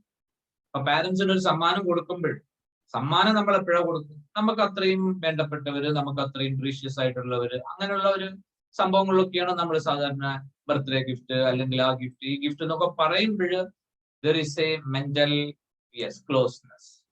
അങ്ങനെ വരുമ്പോഴാണ് ആ ഗിഫ്റ്റ് കൊടുക്കുക. അപ്പൊ തമ്പുരാന് നിങ്ങളുടെ പാരന്റ്സുമായിട്ട് അത്രയും ഒരു ക്ലോസ്നെസ് വന്നതുകൊണ്ടാണ് ഒരു ഗിഫ്റ്റ് എന്നുള്ള രൂപത്തിൽ നിങ്ങൾ അവിടെ പ്രത്യക്ഷപ്പെട്ടിരിക്കുന്നത്. അതാണ് ആ കുട്ടി പറഞ്ഞതെന്ന് നമ്മൾ വ്യാഖ്യാനിച്ചെടുക്കേണ്ടത്.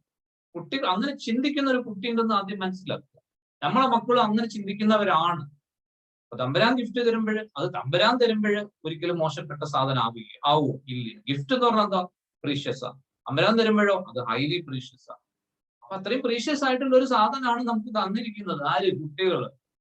അവരെ കേവലം 1 or 2 മൊബൈൽ ഫോൺ വാങ്ങിച്ചു കൊടുത്തിട്ട് നമ്മൾ നീ പഠിച്ചോട്ടോ, അല്ലെങ്കിൽ കുറച്ച് ബുക്ക് വാങ്ങിച്ചു കൊടുത്തു നീ പഠിച്ചോട്ടോ എന്ന് പറഞ്ഞാൽ അവൻ പഠിക്കും. പക്ഷെ അവനെ കോമ്പറ്റേറ്റീവ് വേൾഡിലേക്ക് ഒരുക്കിയെടുക്കുന്ന ഒരു പ്രോസസ്സ് അവിടെ നടക്കുന്നില്ലേ?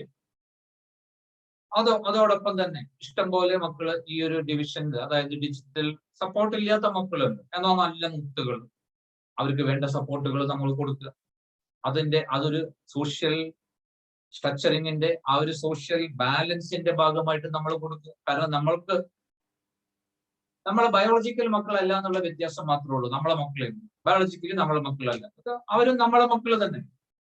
അപ്പൊ നമ്മളെ മക്കൾക്ക് നമ്മൾക്ക് എന്ത് സപ്പോർട്ടാണോ നമുക്ക് കൊടുക്കുന്നത് ആ രീതിയിലുള്ള സപ്പോർട്ട് നമുക്ക് അവർക്കും കൊടുക്കാൻ പറ്റണം.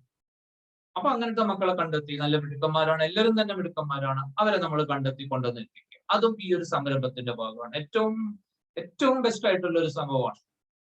കാരണം നമുക്ക് എന്തിനാ കഴിവ് തന്നിരിക്കുന്നത്? നമുക്ക് മാത്രം വളരാനല്ല, ബാക്കി എല്ലാവർക്കും കൂടെ അത് സപ്പോർട്ട് ചെയ്ത് അവരെയും കൂടെ വളർത്തിയെടുക്കാനാണ്. കാരണം എല്ലാവരും തമ്പുരാന്റെ ഗിഫ്റ്റുകൾ തന്നെ. ആ പാരന്റിന് കൊടുത്തു, ഈ പാരന്റിന് കൊടുത്തു, ഈ പാരന്റിന് കൊടുത്തു. അപ്പൊ അത് ബേസിക്കലി ഇതൊക്കെ തന്നെ എന്താ? ഗിഫ്റ്റഡ് ആണ്. എല്ലാവരും തന്നെ ഗിഫ്റ്റഡ് ആണ്.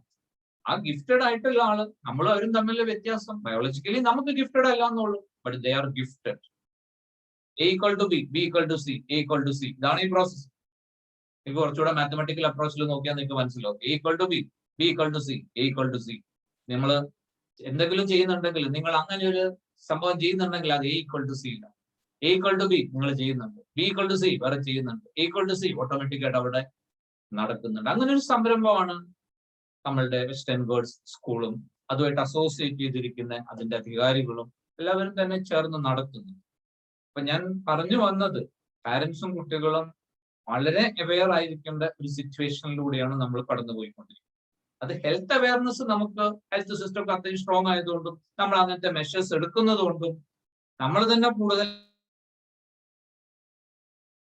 അവെയർ ആയതുകൊണ്ടും നമ്മളൊക്കെ അത്രയും ഹൈജീനിക്കും അല്ലെങ്കിൽ ആ ഒരു രീതിയിൽ എഡ്യൂക്കേഷൻ സിസ്റ്റത്തിൽ തന്നെ നമ്മൾ വളർത്തപ്പെട്ടതുകൊണ്ടും നമുക്ക് ഹെൽത്ത് ഇഷ്യൂസ് ഒരു പരിധി വരെ നമുക്ക് അവിടെ മാറ്റി നിർത്താൻ പറ്റുന്നുണ്ട്. പക്ഷേ പാൻഡമിക് ക്രിയേറ്റ് ചെയ്തിരിക്കുന്ന സവിശേഷ സാഹചര്യം ക്രിയേറ്റ് ചെയ്തിരിക്കുന്ന ആ ഒരു നോളജ് ഡിവിഷൻ ഉണ്ടല്ലോ, അതിലേക്ക് ഇവരെ ഒരുക്കിയെടുക്കുക എന്ന് പറഞ്ഞാൽ അവിടെയാണ് നമ്മുടെ സക്സസ് കിടക്കണം. ആ ഒരുക്കല് എത്ര ബെസ്റ്റ് ആയിട്ട് നടക്കുന്നോ നമ്മൾ സക്സസ്ഫുൾ ആവും, ടീച്ചേഴ്സ് സക്സസ്ഫുൾ ആവും, പാരന്റ്സ് സക്സസ്ഫുൾ ആവും. കാരണം നമുക്ക് ആ വിടവ് നികത്തിയിട്ട് അവൻ ആ രീതിയിൽ ഒരുക്കിയെടുക്കാൻ പറ്റി എന്നുള്ളത് നമുക്ക് പറയാൻ പറ്റും. തമ്പുരാനെ നീ ഒരു ഗിഫ്റ്റ് എനിക്ക് തന്നു, ഞാൻ അത് വേണ്ടതുപോലെ ആക്കുന്നുണ്ട് എന്ന് നമുക്ക് ഒരു കാലഘട്ടത്തിൽ തമ്പുരാന്റെ മുന്നിൽ പറയാൻ പറ്റും. അതിനുള്ള സാഹചര്യങ്ങളാണ് നമ്മൾ ഒരുക്കി കൊടുക്കേണ്ടത്. അപ്പൊ ഞാൻ പാരന്റ്സിനോട് പ്രത്യേകം പറഞ്ഞു വരുന്നത്, 12ാം ക്ലാസ് കഴിഞ്ഞ് ഇവർ എത്തേണ്ടത് നാഷണലി ഇന്റർനാഷണലി റെപ്യൂട്ടഡ് ഇൻസ്റ്റിറ്റ്യൂട്ടുകളാണ്. അത്തരം ഇൻസ്റ്റിറ്റ്യൂട്ടുകളിലേക്ക് എത്തുക എന്ന് പറഞ്ഞിട്ടുണ്ടെങ്കിൽ കോമ്പറ്റേറ്റീവ് എക്സാമിനേഷൻസ് ഉണ്ട്. 11ലും 12ലും ഇവർ പഠിക്കുന്ന സിലബസുകൾ, 8, 9, 10 അതിനുള്ള സപ്പോർട്ടുകൾ കിട്ടുക, 11ഉം 12ലും അത് കൂടുതലായിട്ട് കിട്ടുക. ഇത്തരം സംഭവങ്ങൾ വരുമ്പോൾ നമ്മളുടെ കുട്ടികളെ കോമ്പിറ്റൻസി കൂടും. ഇപ്പൊ നമ്മളെ മക്കള് ഒരു 100 മീറ്റർ ഓട്ടത്തിൽ പങ്കെടുക്കും. 100 മീറ്റർ ഓട്ടത്തിൽ നമ്മൾ സ്കൂളിൽ പേര് കൊടുക്കും.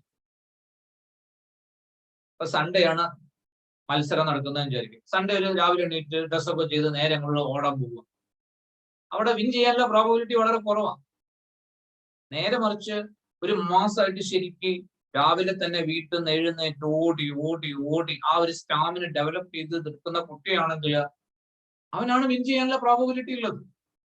അപ്പൊ അവിടെ ഒരു സാക്രിഫൈസിന്റെ ഒരു എലമെന്റ് ഉണ്ട്. അതേ സമയം തന്നെ അവന്റെ ലക്ഷ്യം മുന്നിൽ കാണുമ്പോൾ, അവൻ അത് മാത്രം കാണുമ്പോൾ ആ ചെയ്യുന്ന വർക്ക് അവനെ മോട്ടിവേറ്റ് ചെയ്യും, അവൻ എൻജോയബിൾ ആക്കി മാറ്റും. കാരണം അന്ന് വരാൻ പോകുന്ന അവന്റെ ദിവസമാണ് ഈ സൈബിൾ. അതും വരാനെ അങ്ങ് ഈ കഴിവൊക്കെ എനിക്ക് തന്നിട്ടുണ്ട്, ഞാൻ അത് ഈ ഒരു പർപ്പസിന് വേണ്ടി ഏറ്റവും ബെസ്റ്റ് ആയിട്ട് യൂട്ടിലൈസ് ചെയ്യാം. I will. അപ്പൊ ആ ഒരു ഡയമെൻഷനിൽ അവന് ചിന്തിക്കുകയും വർക്ക് ചെയ്യുകയും ചെയ്ത് ആ ഒരു മാസത്തെ ട്രെയിനിങ് കൊണ്ട് അവനാണ് അവിടെ പ്രോബബിലിറ്റി വരുന്നത്.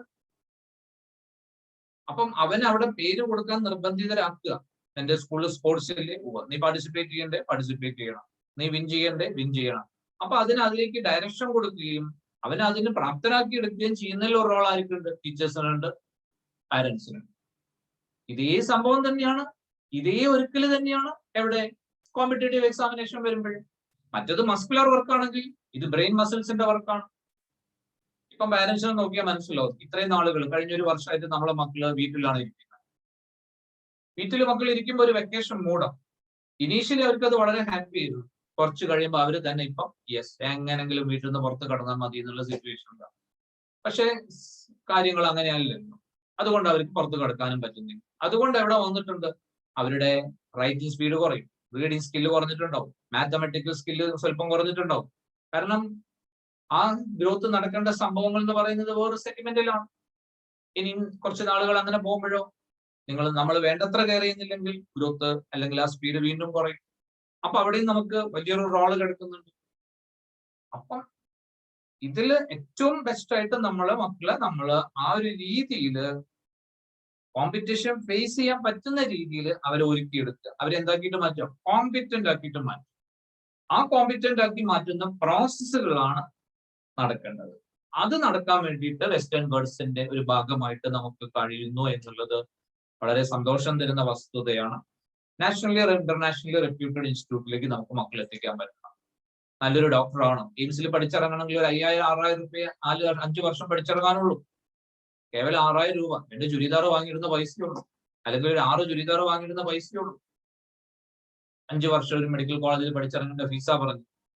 അപ്പൊ അവിടെ പഠിക്കണമെങ്കിൽ എന്ത് ചെയ്യണം, അത്രയും നല്ല ടോപ്പ് റാങ്കിലേക്ക് വരണം. അപ്പൊ അതിനെന്ത് ചെയ്യണം, അതിന് നല്ല കോമ്പിറ്റന്റ് ആയിട്ട് മാറും. അതിനെന്ത് ചെയ്യണം, നല്ല ക്ലാസ്സുകൾ കിട്ടണം, നല്ല കോച്ചിങ് കിട്ടണം. അതൊക്കെ ചേർന്ന് വരുമ്പോൾ ഏറ്റവും ബെസ്റ്റ് ആയിട്ട് ഏറ്റവും നല്ല മുത്തുകളായിട്ട്, മനസ്സിലായി, നമുക്ക് തന്നത് മുത്താണ്, നമുക്ക് അതിനെ വജ്രമാക്കിയിട്ട് തമ്പുരാന് തന്നെ തിരിച്ചു കൊടുക്കാൻ പറ്റും. അതിനുള്ള ഉദ്യമമാണ് നമ്മൾ ഓരോരുത്തരും ചെയ്യേണ്ടത്. അതിനൊരു ഭാഗമാക്കാൻ കഴിഞ്ഞതിൽ, നിങ്ങളോട് സംസാരിക്കാൻ കഴിഞ്ഞതിൽ തമ്പുരാനോട് നന്ദി പറയണം. ബാക്കി ഇതിന്റെ എല്ലാ മേലധികാരികൾക്കും നന്ദി പറയുന്നു. നന്ദി, നമസ്കാരം.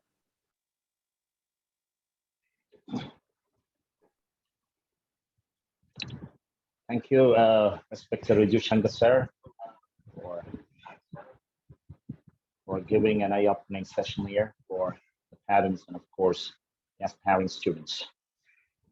Now, we got 2 important sessions to be happening here. And PSK sir will be addressing the parents and the students at the end of, or as the last session of this inaugural function. I know we have a very prominent speaker who's been into the skill coaching development, and of course, academic areas.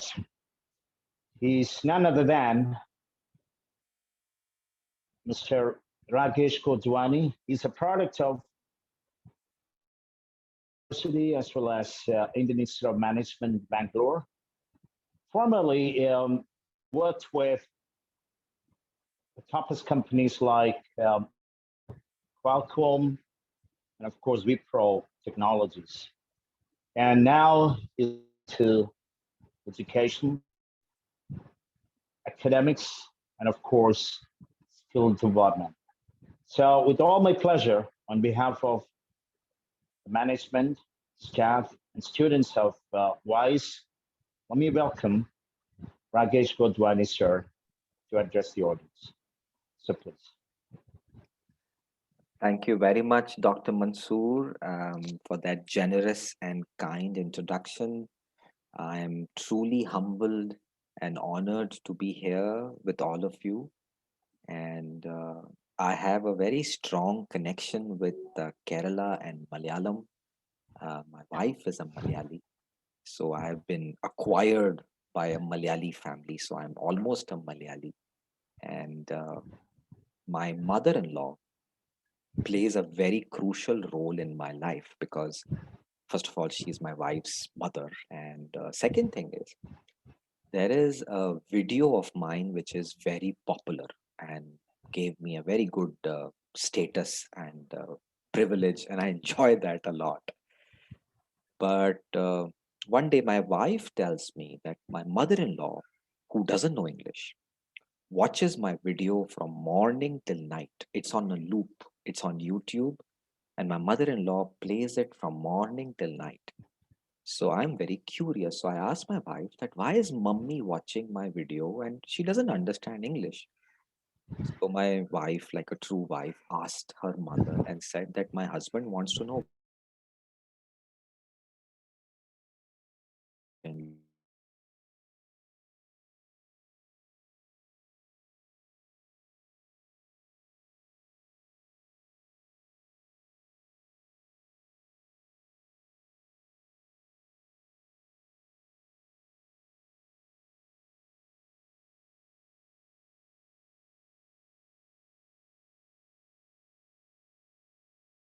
30-35 minutes meaningful for you.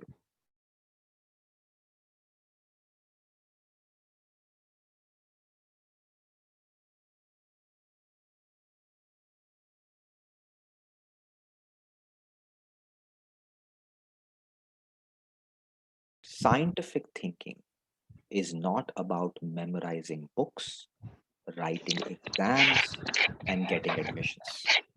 That is not called scientific thinking. Scientific thinking is very, very different. And using one or two stories, I'm going to demystify them because those are the skills for 21st century scientists. In the olden days, science changed our lives. I mean, if you look at scientific revolution, it started in the 15th century. And in those days, everybody saw that we are on one point and the sun would rise in the east and go towards the west. So I think we are the center of the world and the world goes around us. And this was the geocentric theory. But one man, using some scientific tools, proved that this is a wrong thought process and started the heliocentric theory.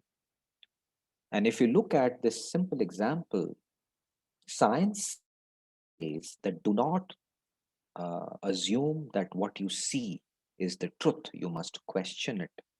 You must ask deep questions, research, and prove that what you are seeing may not be the truth, and a new truth comes out.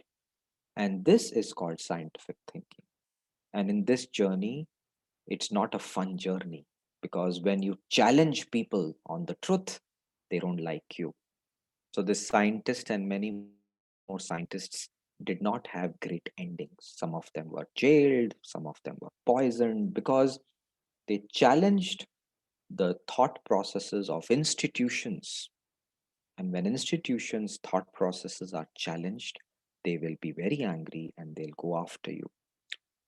But the whole point of scientific thinking is to pursue the universal truth. And the universal truth is worth pursuing because it changes our lives. So, on that note, I'd like to offer a simple story.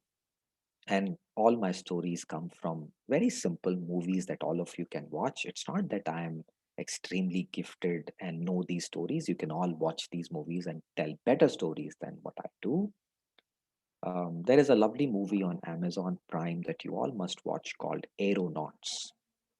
It's a very nice biopic and a true story with some dramatization about a scientist in 1862, and his name is James.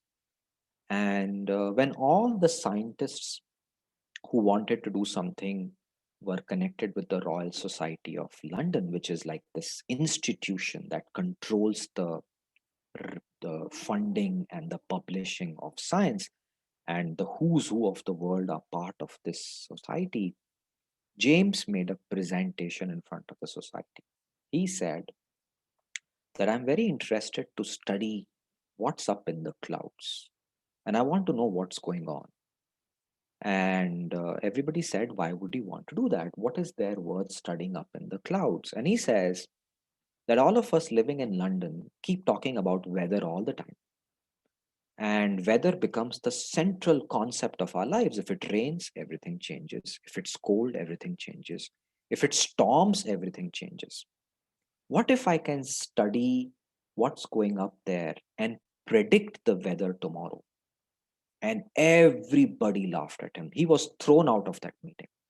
They all said that, are you stupid? This is ridiculous. This is an act of God. You can't challenge God. I mean, it's a stupid idea. And he was literally booted out from that room. Imagine a scientist being thrown off by other scientists, which is very common, by the way. So this guy doesn't give up. He says, I have to go up.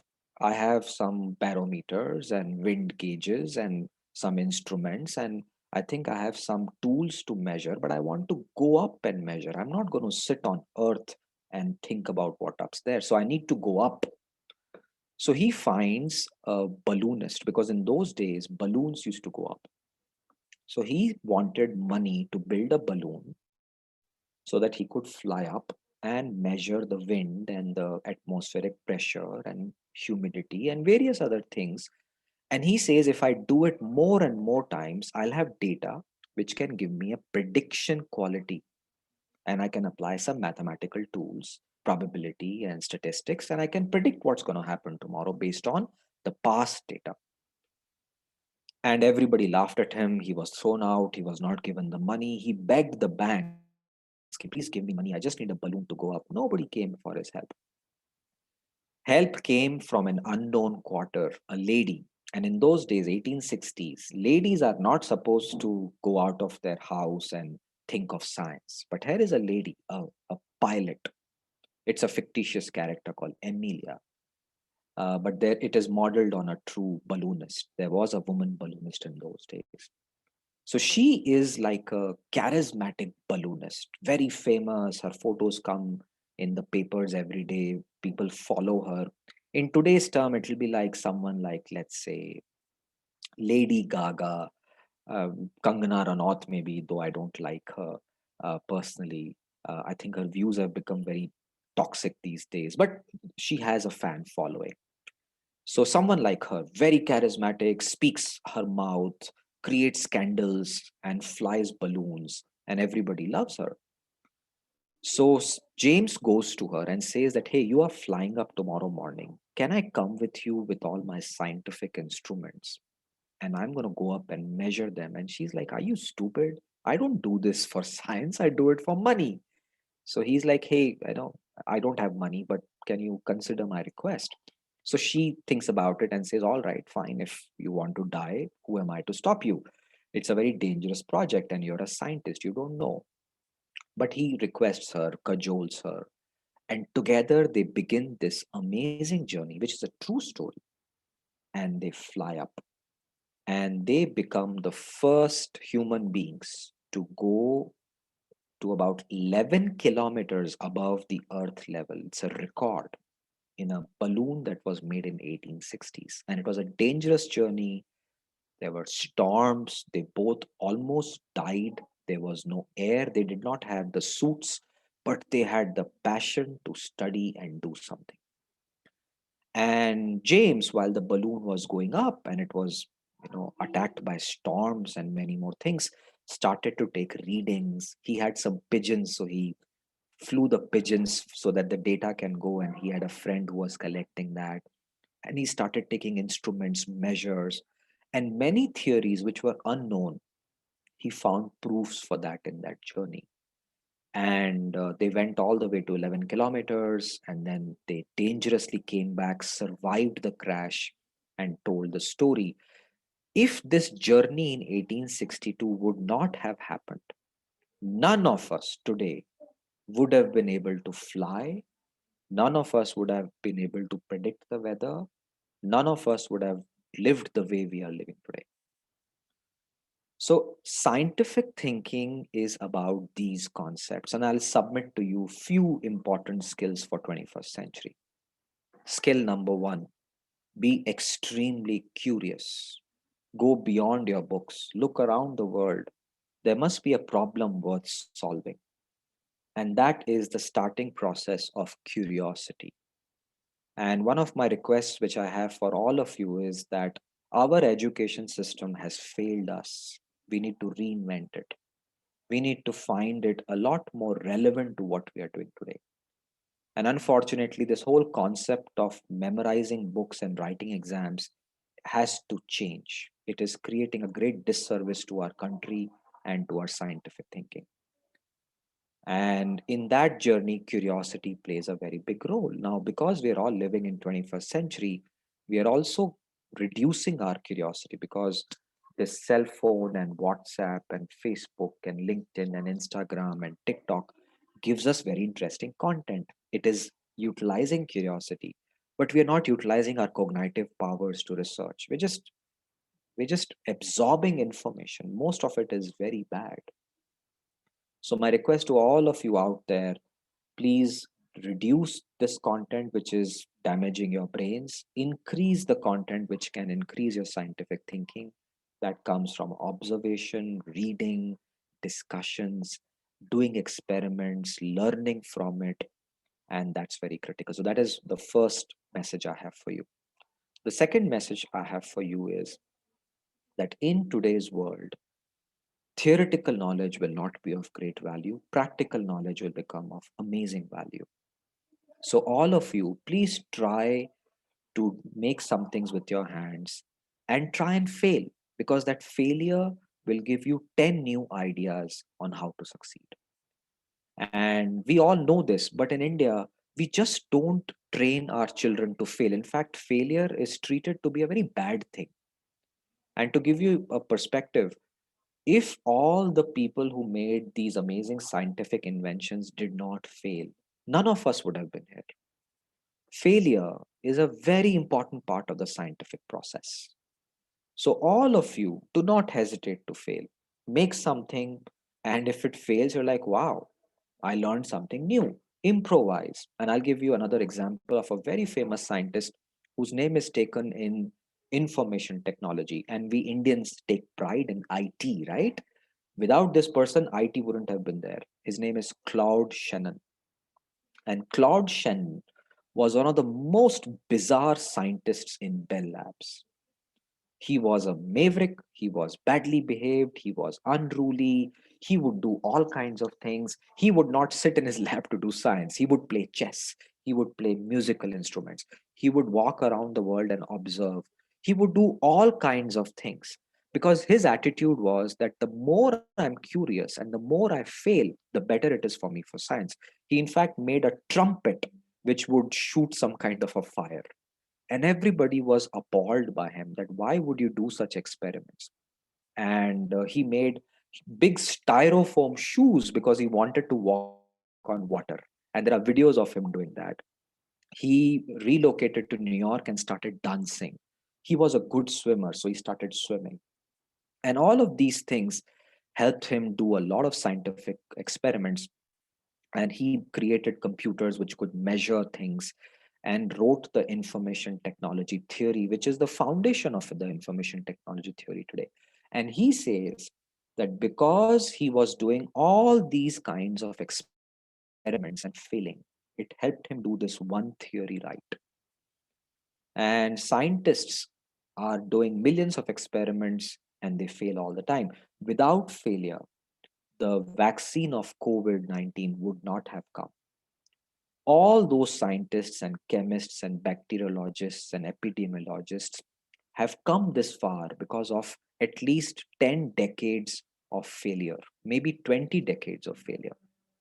And none of us can see viruses and bacteria, but it was the scientific invention of the 17th and 18th century where a first microscope was created Robert Boyle and few others. There's a controversy who created the first microscope, but doesn't matter. Today, we are all benefactors of that science because somebody looked at water and said that there is something inside the water.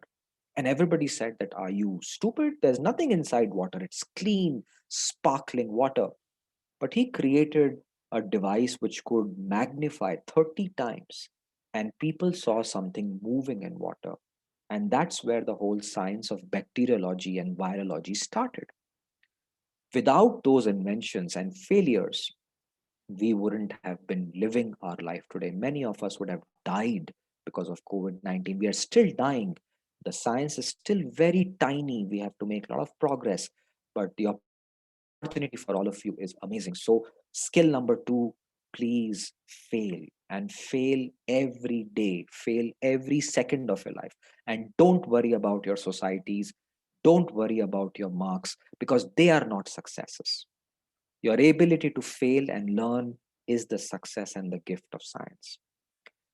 The last is a skill which is often ignored, and that skill is called persistence.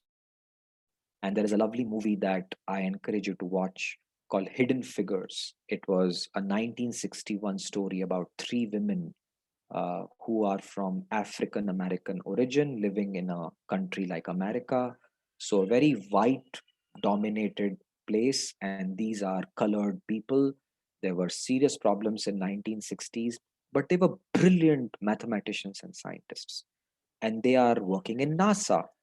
And NASA doesn't entertain colored people. In fact, all the women are supposed to only do typing and secretarial work in basements. Only the men can be scientists.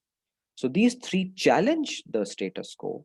One of them ends up in the most important scientific problem that NASA was encountering at that time, that if I have to fire a rocket, I need to be able to predict the trajectory of the rocket.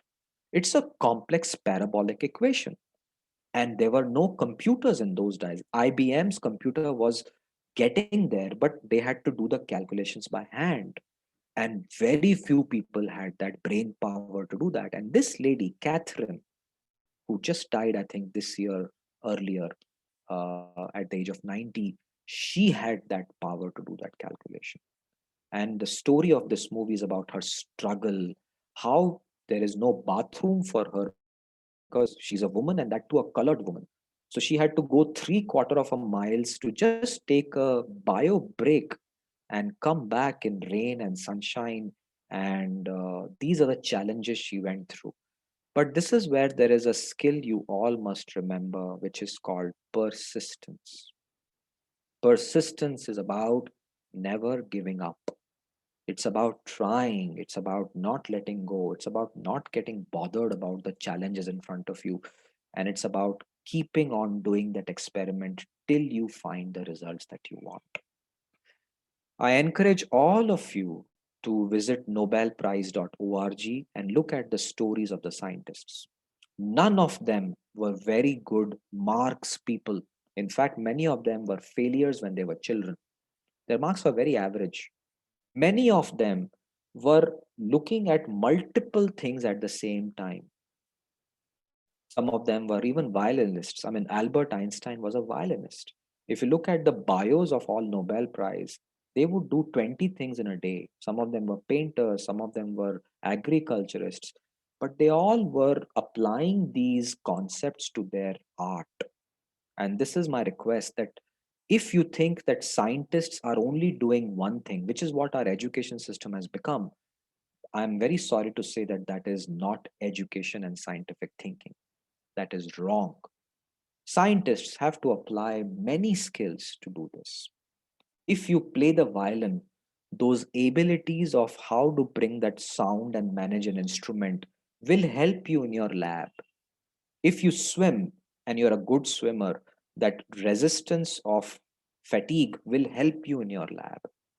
If you're a person who can give speeches and make videos and movies, you can be a great person who can also do science and do something about it. And you can play the piano and be an artist and still be a physicist and a chemist. Nobody stops you. So this is where all of you have to collaborate a lot more, be a lot more curious, be a lot more creative, be a lot more communicative. Scientists have to come out and speak about their ideas. And I'm sometimes appalled that our science students have great marks, but when I make them speak up, they can't even open their mouth.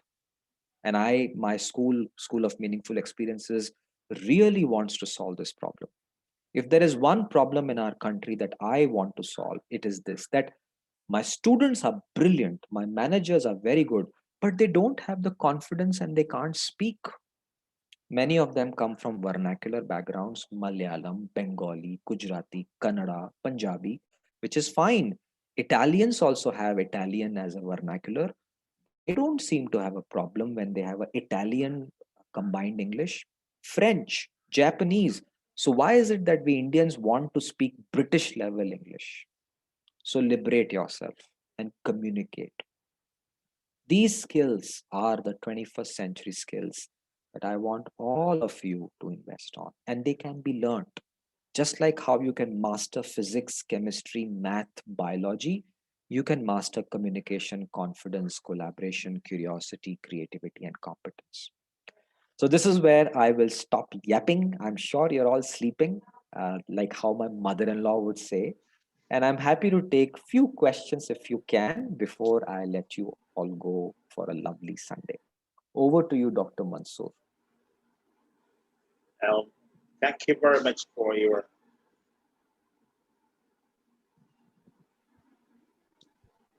mind-blowing session, sir. And I take this time for extending my gratitude for opening up the real minds in terms of three important messages, starting from curiosity, failure, and persistence. Thank you very much, sir.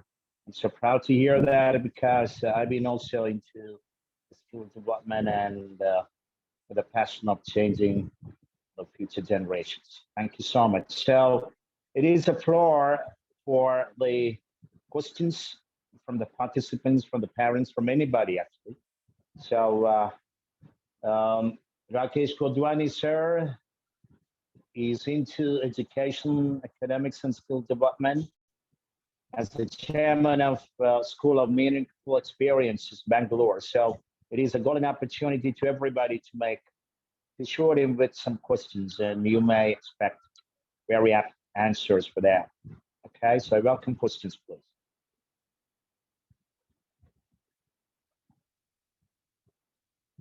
Anybody can make questions, or if you are just like Ragesh told you here, if you are not daring to open up your mouth, just type your messages, type your questions in the chat boxes.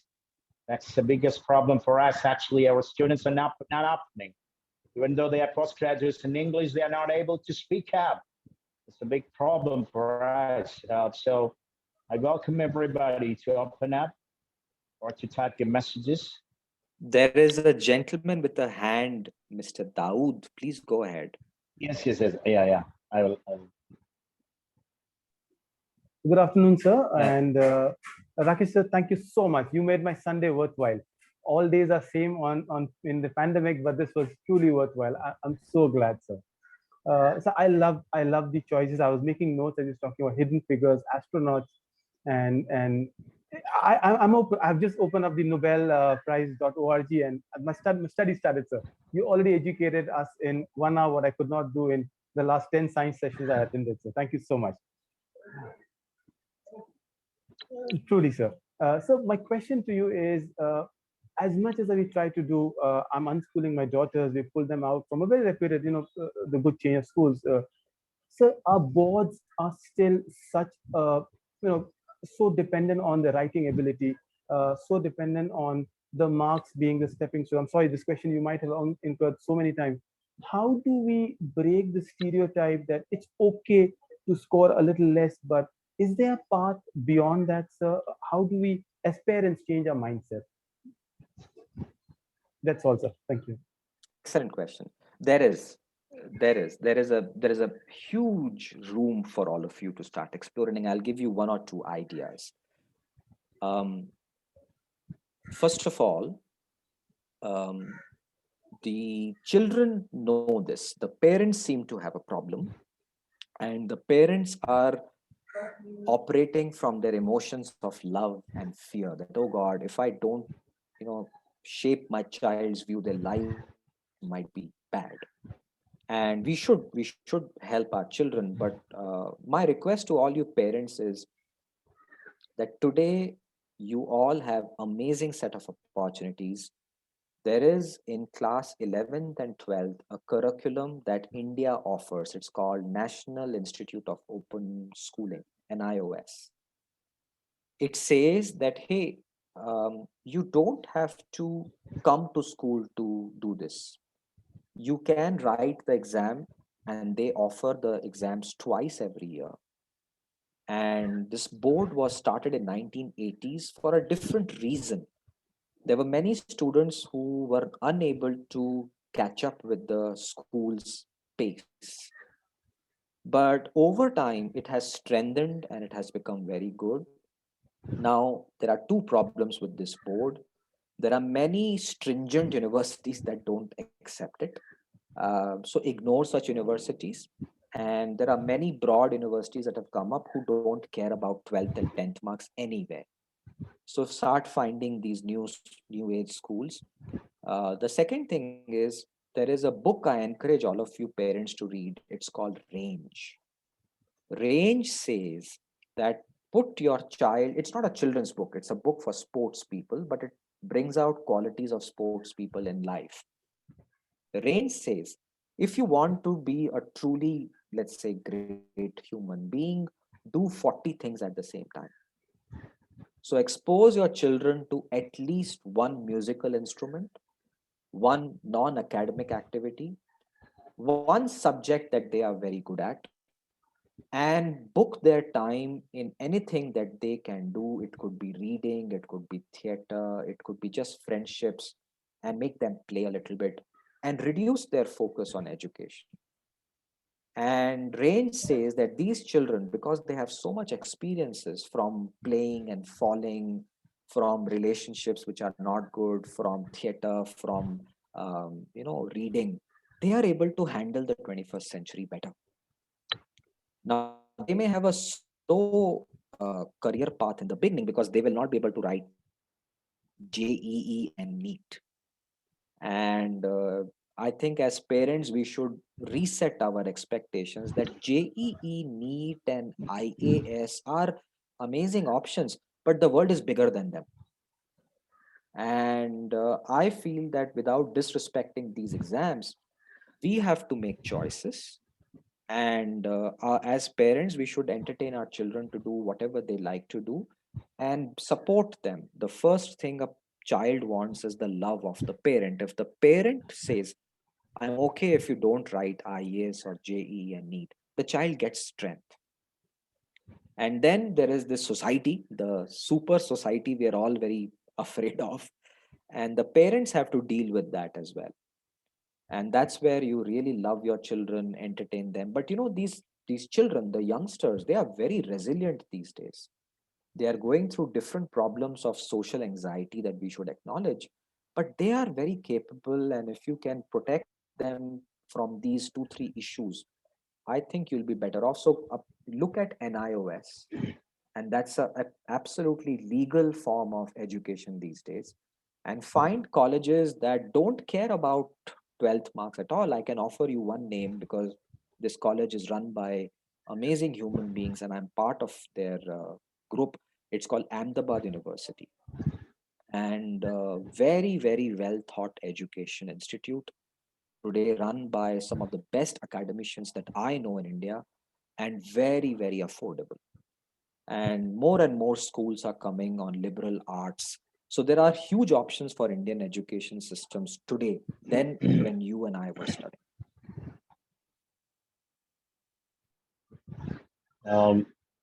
Thank you very much, sir, for your answer, and of course, Mr. Dawood, for your question. And as you know, Rakesh, sir, WISE is heading towards setting up an atmosphere, campus atmosphere, with the same vision. You know that actually, with all these experiential learning and all these happening, in the future. So more questions, please. We have only 10 minutes now, as like I said, to all this time is 30 to 35 minutes. So anybody? Dr. Mansoor, I believe we have a question from a participant named Shamir Router. Yeah, Probably you can please. switch on your mic and ask.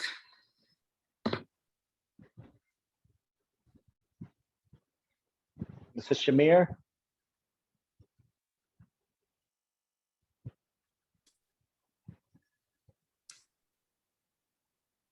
Yes, please ask.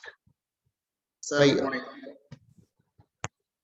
I think just now, sir shared one a name of book. He just said about the book. Kindly repeat once more the book name, please. Yeah, I will type it in the chat And box. chat box. Chat box is not working. That's it. It's called Range by David Epstein. R-A-N-G-E. Okay, Range by David Epstein. Yeah. Okay. And you said about the NIOS, online we can search about NIOS, right? That's right. If you just go to the Google and type NIOS. NIOS, Government of India started this in 1980s. By law, every school will recognize it, and if they don't, put a case on them. And just like a CBSE or whatever, ICSE, this is a recognized Ministry of Human Resources board. Okay. And the problem is that parents, the market and the parents feel that, oh, this board is for learning disability people, girls, background, very poor people. I think it is all rubbish. I know many good students who have taken NIOS and are in fascinating universities. Sports people do that because sports does, I mean, if you want to be a sports person, you can't memorize math and geometry. So NIOS allows you to do amazing stuff. And I encourage all of you, including WISE, please collaborate with NIOS. Offer your children a way to spend less time in classrooms, more time in other things. Okay. Thank you, sir. Thank you. And thank you. There is a question, hand raised from Ajnaz Ahmed. May I please ask your question, actually? Hi, sir. I think we have interacted multiple times from ID Fresh. Even you come to our office to meet with Mr. Mustafa. I am working with him. I think you must remember my name. And we welcome you to the sessions, obviously. Sir, I have a it's not a question actually. It's my opinion. You may need to you may just give me a elaborative narration on that. It is nothing but we have a policy in ID Fresh, experiment the science with the common sense. So in this college, what happens is people are not experimenting only on the theoretical knowledge. People take it in the school level. So what do you think if you can give a wide experimental opportunities also during the college? As I can example you something else, like I have watched a movie called Three Idiots. In the movie, Amir Khan is giving an opportunity to the students to experiment in the beginning only, so that people can identify their thoughts and their knowledge. So what do you suggest on this? Thank you for the opportunity. Yeah, thank you for remembering me. I'm so grateful. Mustafa is a very dear friend of mine, and I'm very grateful to have friends like him. That's why I'm here. See, education system is a very complex system, and when you create a big university or a college, there is a lot of administrative overhead and challenges. Then there is a AIEEE and UGC governing body, auditors. There is very little scope of experimentation. So while you can do lots of ideas, there are three big problems that the education system has now to grapple with. Problem number one, the curriculum is outdated. How do we make it modern? Problem number two, how do we measure output of students? And problem number three, is how do we then bring in the right kind of faculty? Because that's where it all falls down. And all these three problems cannot be resolved in one lifetime. I think we all have to come together. But your question, I'd like to answer from another area, which is now my biggest problem, that I find our students completely, I think the word is apathetic. Apathetic means they have stopped caring. They want to come in the college, they want that degree, but they don't want to work for it. To me, that is a bigger problem. If a young student of our country doesn't have fire, I think that something has gone wrong. Then it is not even worth discussing. This is like always blaming the government. The government is all of us. We are democracy. We make the government. So stop complaining that government is fault. We all are at fault. So all these students who complain that, sir, I'm not motivated, I'm not this, I think somebody needs to shake them up and say that, buddy, wake up. If you want to learn, the labs exist, the library there. Did you go there? And this student is sitting and watching Instagram in the cafe.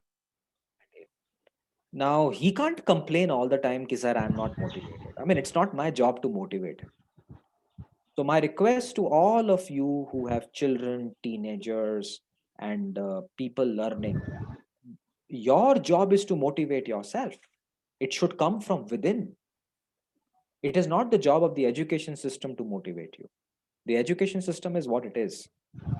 Many students and many employees say that my boss is very uninspiring. And my point is that that is none of your business.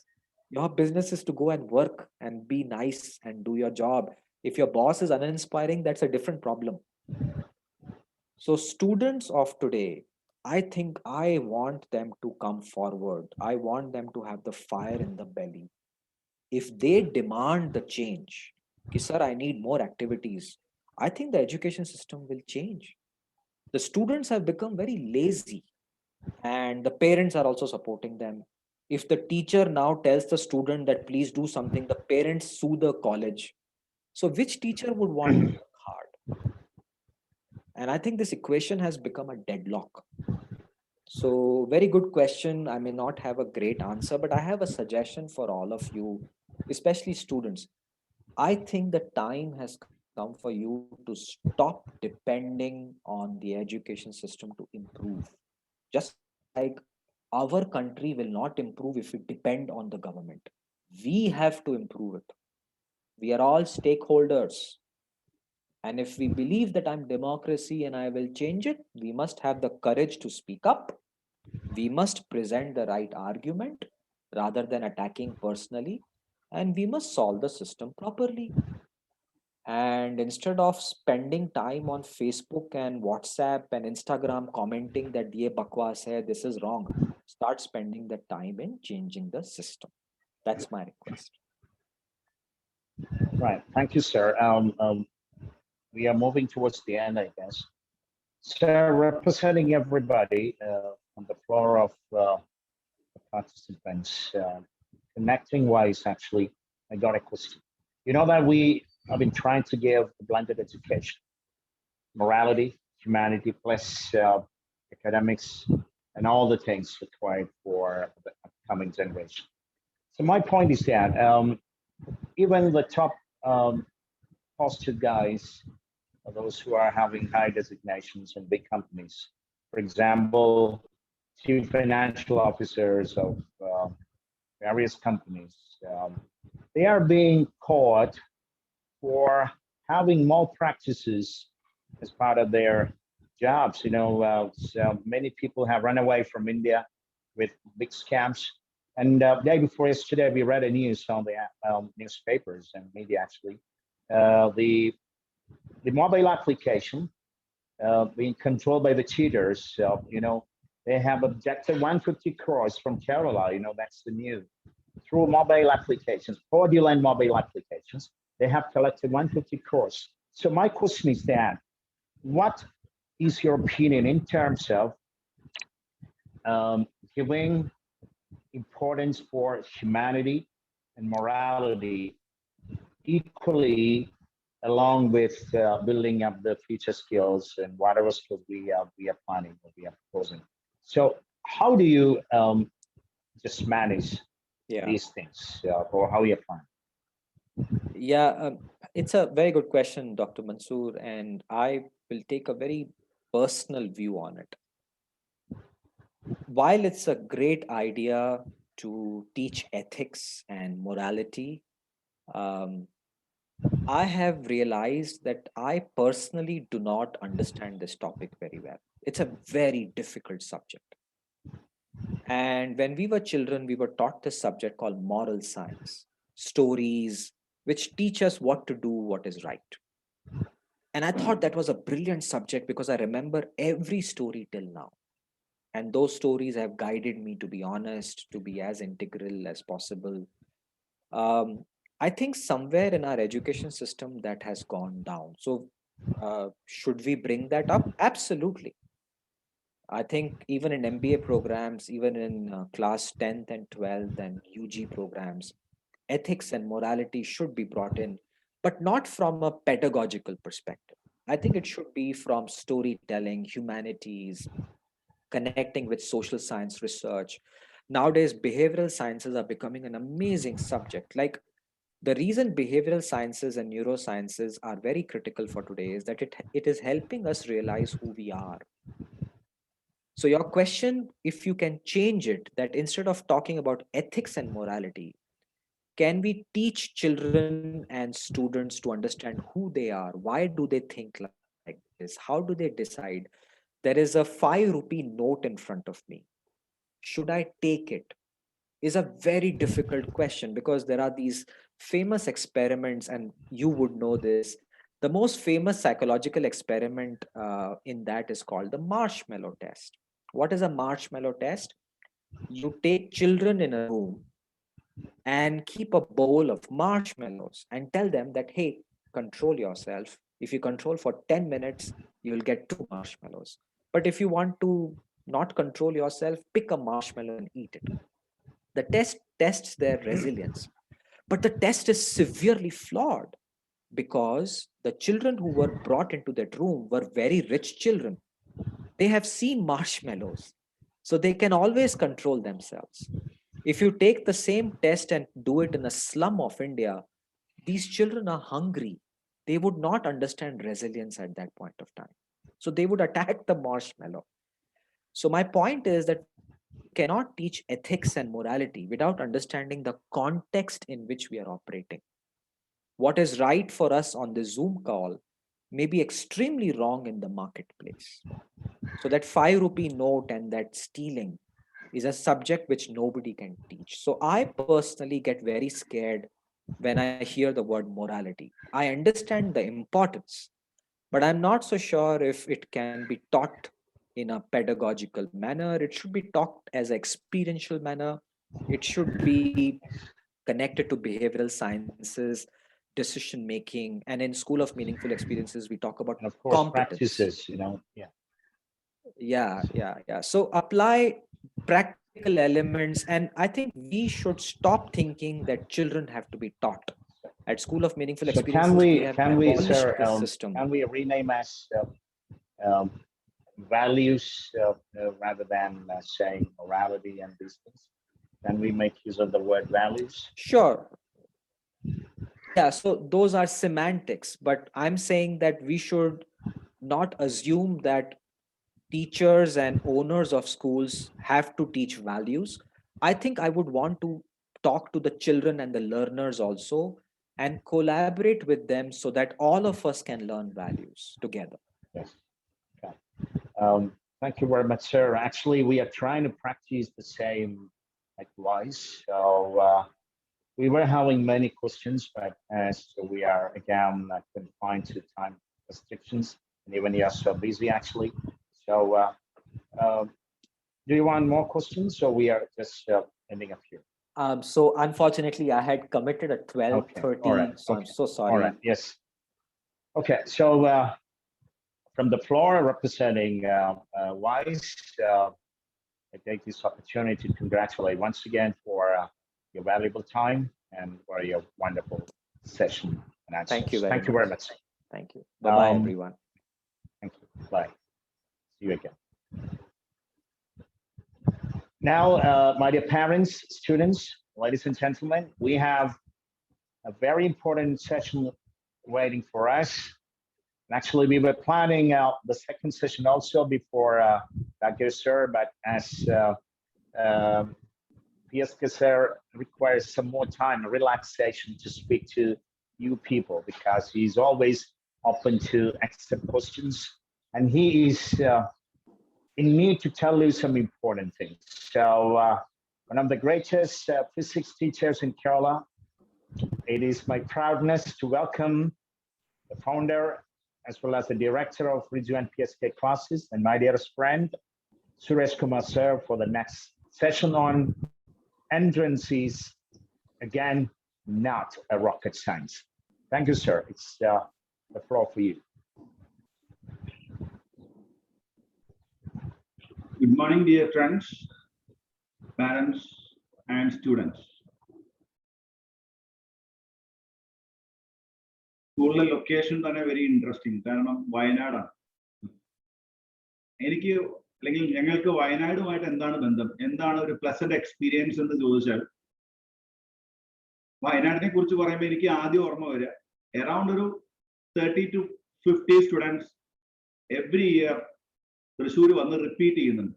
Repeating means after finishing the +2 they come and join in repeaters batch. നല്ല കുട്ടികളാണ്, മിക്കവാറും നല്ല കർഷകരുടെയൊക്കെ മക്കളായിരിക്കും, genuine ആയിരിക്കും, sincere ആയിരിക്കും, ഒരുപാട് നല്ല കുട്ടികൾ. വയനാടുമായി എനിക്കുള്ളൊരു ബന്ധം എന്ന് പറഞ്ഞാൽ അത് മാത്രമാണ്. എനിക്ക് വയനാട് വേറെ ഞാൻ അധികം ട്രാവൽ ചെയ്തിട്ടില്ല. ഇൻ മൈ ലൈഫ് ഒരു 2 or 3 ടൈംസ്, അതിൽ കൂടുതൽ ഞാൻ ആ വയനാട് ഏരിയയിലേക്ക് വന്നിട്ടുണ്ട്. പക്ഷേ വയനാടുമായിട്ട് ഞങ്ങൾക്ക് ഉള്ള എക്സ്പീരിയൻസ് എന്ന് പറഞ്ഞാൽ every year many students came here for repeaters batch. എന്താണ് റിപ്പീറ്റേഴ്സ് ബാച്ച്? റിപ്പീറ്റേഴ്സ് ബാച്ച് എന്ന് പറഞ്ഞാൽ 11th 12th നമ്മൾ അത്രത്തോളം ഒന്നും ഫോക്കസ്ഡ് അല്ലാതെ ആഫ്റ്റർ +2 നമ്മൾ എൻട്രൻസിൽ പോകാമെന്ന് തീരുമാനിക്കും, ഇവിടെ വരും. പക്ഷെ ആദ്യത്തെ അറ്റംപ്റ്റ് ട്രൈ ചെയ്യുമ്പോൾ മനസ്സിലാവും it's very difficult to manage. So they repeat again, repeater, then may be again repeater. അപ്പൊ നിങ്ങൾക്ക് തോന്നുന്നത് എന്താ ഈ repeater repeater? The issue, first നിങ്ങൾ പഠിക്കുന്ന സ്കൂൾ, നിങ്ങൾ സെലക്ട് ചെയ്യുന്ന സ്കൂൾ ഇറ്റ്സ് നോട്ട് ബെസ്റ്റ് അല്ല എന്ന് വിചാരിക്കും. അങ്ങനെയാണെങ്കിൽ നിങ്ങൾക്ക് അക്കാഡമിക്സ് ഫ്യൂച്ചറിൽ മാനേജ് ചെയ്യുക എന്ന് പറഞ്ഞാൽ ഇറ്റ്സ് വെരി ഡിഫിക്കൽട്ട്. അപ്പോൾ അതാണ് എനിക്ക് വയനാടുമായിട്ടുള്ള ബന്ധം. ഒരുപാട് കുട്ടികളുമായിട്ട് നല്ല റിലേഷൻഷിപ്പ് ഉണ്ട്. കൽപ്പറ്റ, സുൽത്താൻ ബത്തേരി, പടനിലം, അങ്ങനെയൊക്കെ പല സ്ഥലത്തുള്ള കുട്ടികളായിട്ട് നല്ല റിലേഷൻഷിപ്പ് ഉണ്ട് സ്റ്റിൽ. അതാണ് എനിക്കുള്ള ബന്ധം. അപ്പൊ ഞാൻ നിങ്ങളോട് സംസാരിക്കാൻ പോകുന്ന കുറച്ച് കാര്യങ്ങൾ വെരി ഷോർട്ട്. എന്താണ് integrated school? What is integrated school? ആ ഒരു ഐഡിയ കമ്മ്യൂണിക്കേറ്റ് ചെയ്യാൻ കുറെ പേര് നിങ്ങളോട് സംസാരിച്ചു. Mansoor Ali sir, Nagesh sir, Riju sir എല്ലാം സംസാരിച്ചു. ഇവരെല്ലാം പറഞ്ഞതിൽ യുണീക്ക് ആയിട്ടുള്ള കുറച്ച് കാര്യങ്ങൾ കോമൺ ആണ്. ആ കോമൺ ആയ എലമെന്റ്സ് ആണ് ഞാൻ നിങ്ങളോട് പറയുന്നത്. ഞാനൊരു വീഡിയോ ഷെയർ ചെയ്യാം. വീഡിയോ എന്ന് പറഞ്ഞിട്ട് ഞെട്ടൊന്നും വേണ്ട, ഓൺലി 30 സെക്കൻഡ് വീഡിയോ, അത്രേ ഉള്ളൂ. Okay, my video.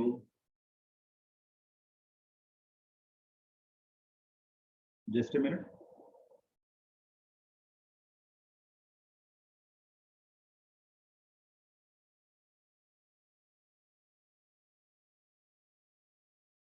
So what is integrated schooling?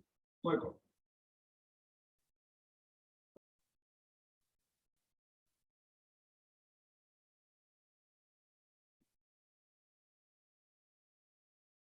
Yes, integrated schooling. First of all, നിങ്ങൾക്ക് വേണ്ടത് a platform, a best platform. It may be a best school. Already academic background, strong ആയുള്ള ഒരു team, അതാണ് ആദ്യം നിങ്ങൾക്ക് വേണ്ടത്. ഐ തിങ്ക് എന്തായാലും നിങ്ങളുടെ വെസ്റ്റേൺ ഗേറ്റ് സ്കൂൾ അതിന് നല്ലൊരു പ്ലാറ്റ്ഫോം ആണെന്നാണ് ഞാൻ മനസ്സിലാക്കിയത്, അന്വേഷിച്ചപ്പോൾ മനസ്സിലായത്. ലൈക്ക് ഒന്ന്, teachers, that is academic support. Second thing, infrastructure.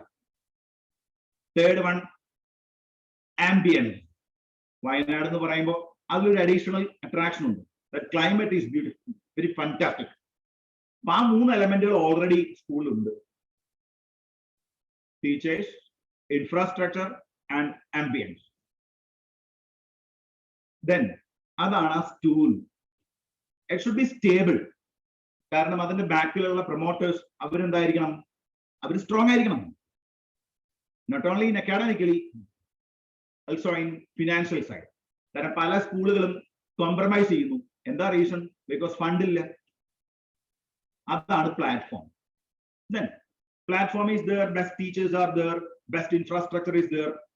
Second element is coaching. No doubt, നിങ്ങൾക്ക് പെർഫോം ചെയ്യാൻ പറ്റണോ? ഈവൻ ഏത് ഫീൽഡ് വേണമെങ്കിൽ എടുത്തോളൂ. ഡാൻസ്, നമുക്ക് കോച്ച് വേണം. Music, you need A teacher, coach.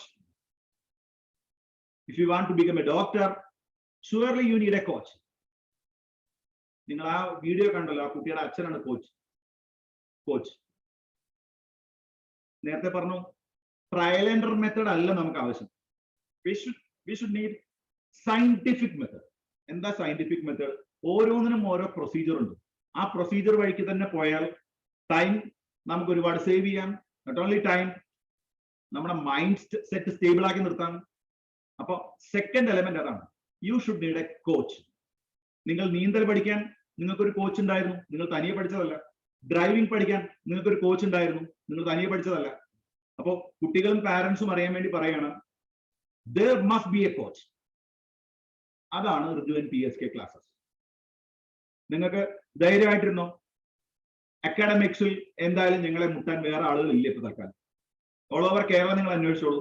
The very best teachers, the faculty pool is സ്റ്റുപെൻഡസ്.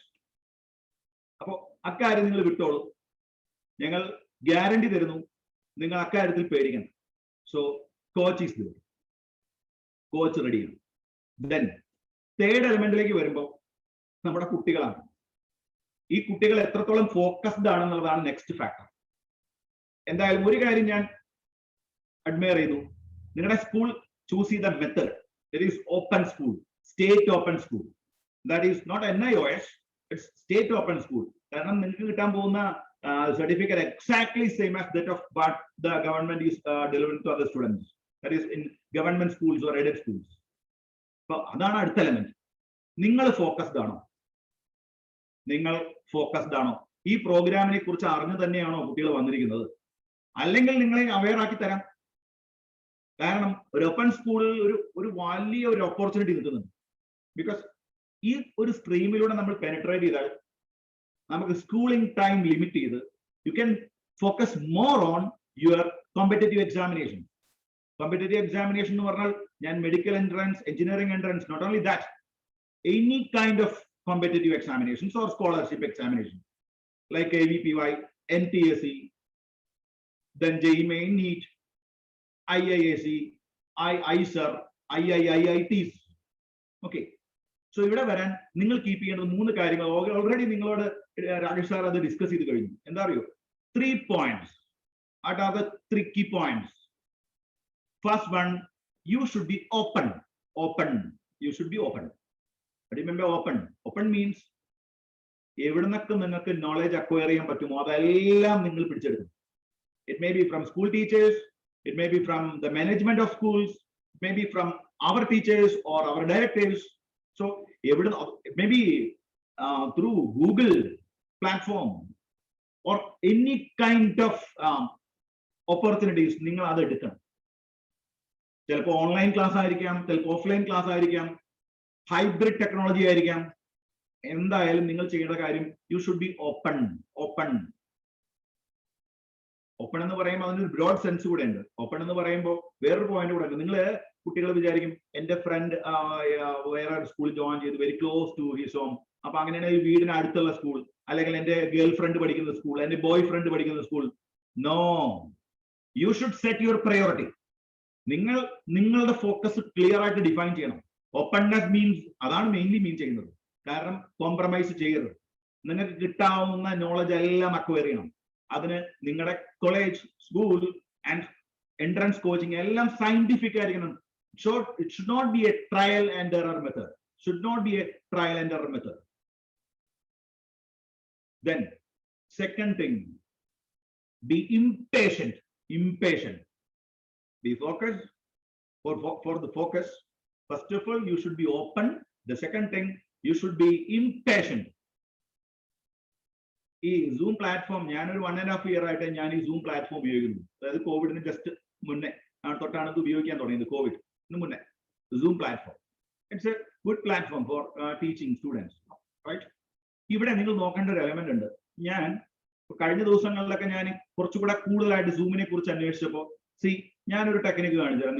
നിങ്ങൾക്കൊക്കെ ചെയ്യാൻ പറ്റുന്ന ഒരു ടെക്നിക്കാണ്, ഒരു സിമ്പിൾ ടെക്നിക്കാണ്. നമുക്ക് നോക്കാം, ഒരു സിമ്പിൾ ടെക്നിക്ക് കണ്ടോ.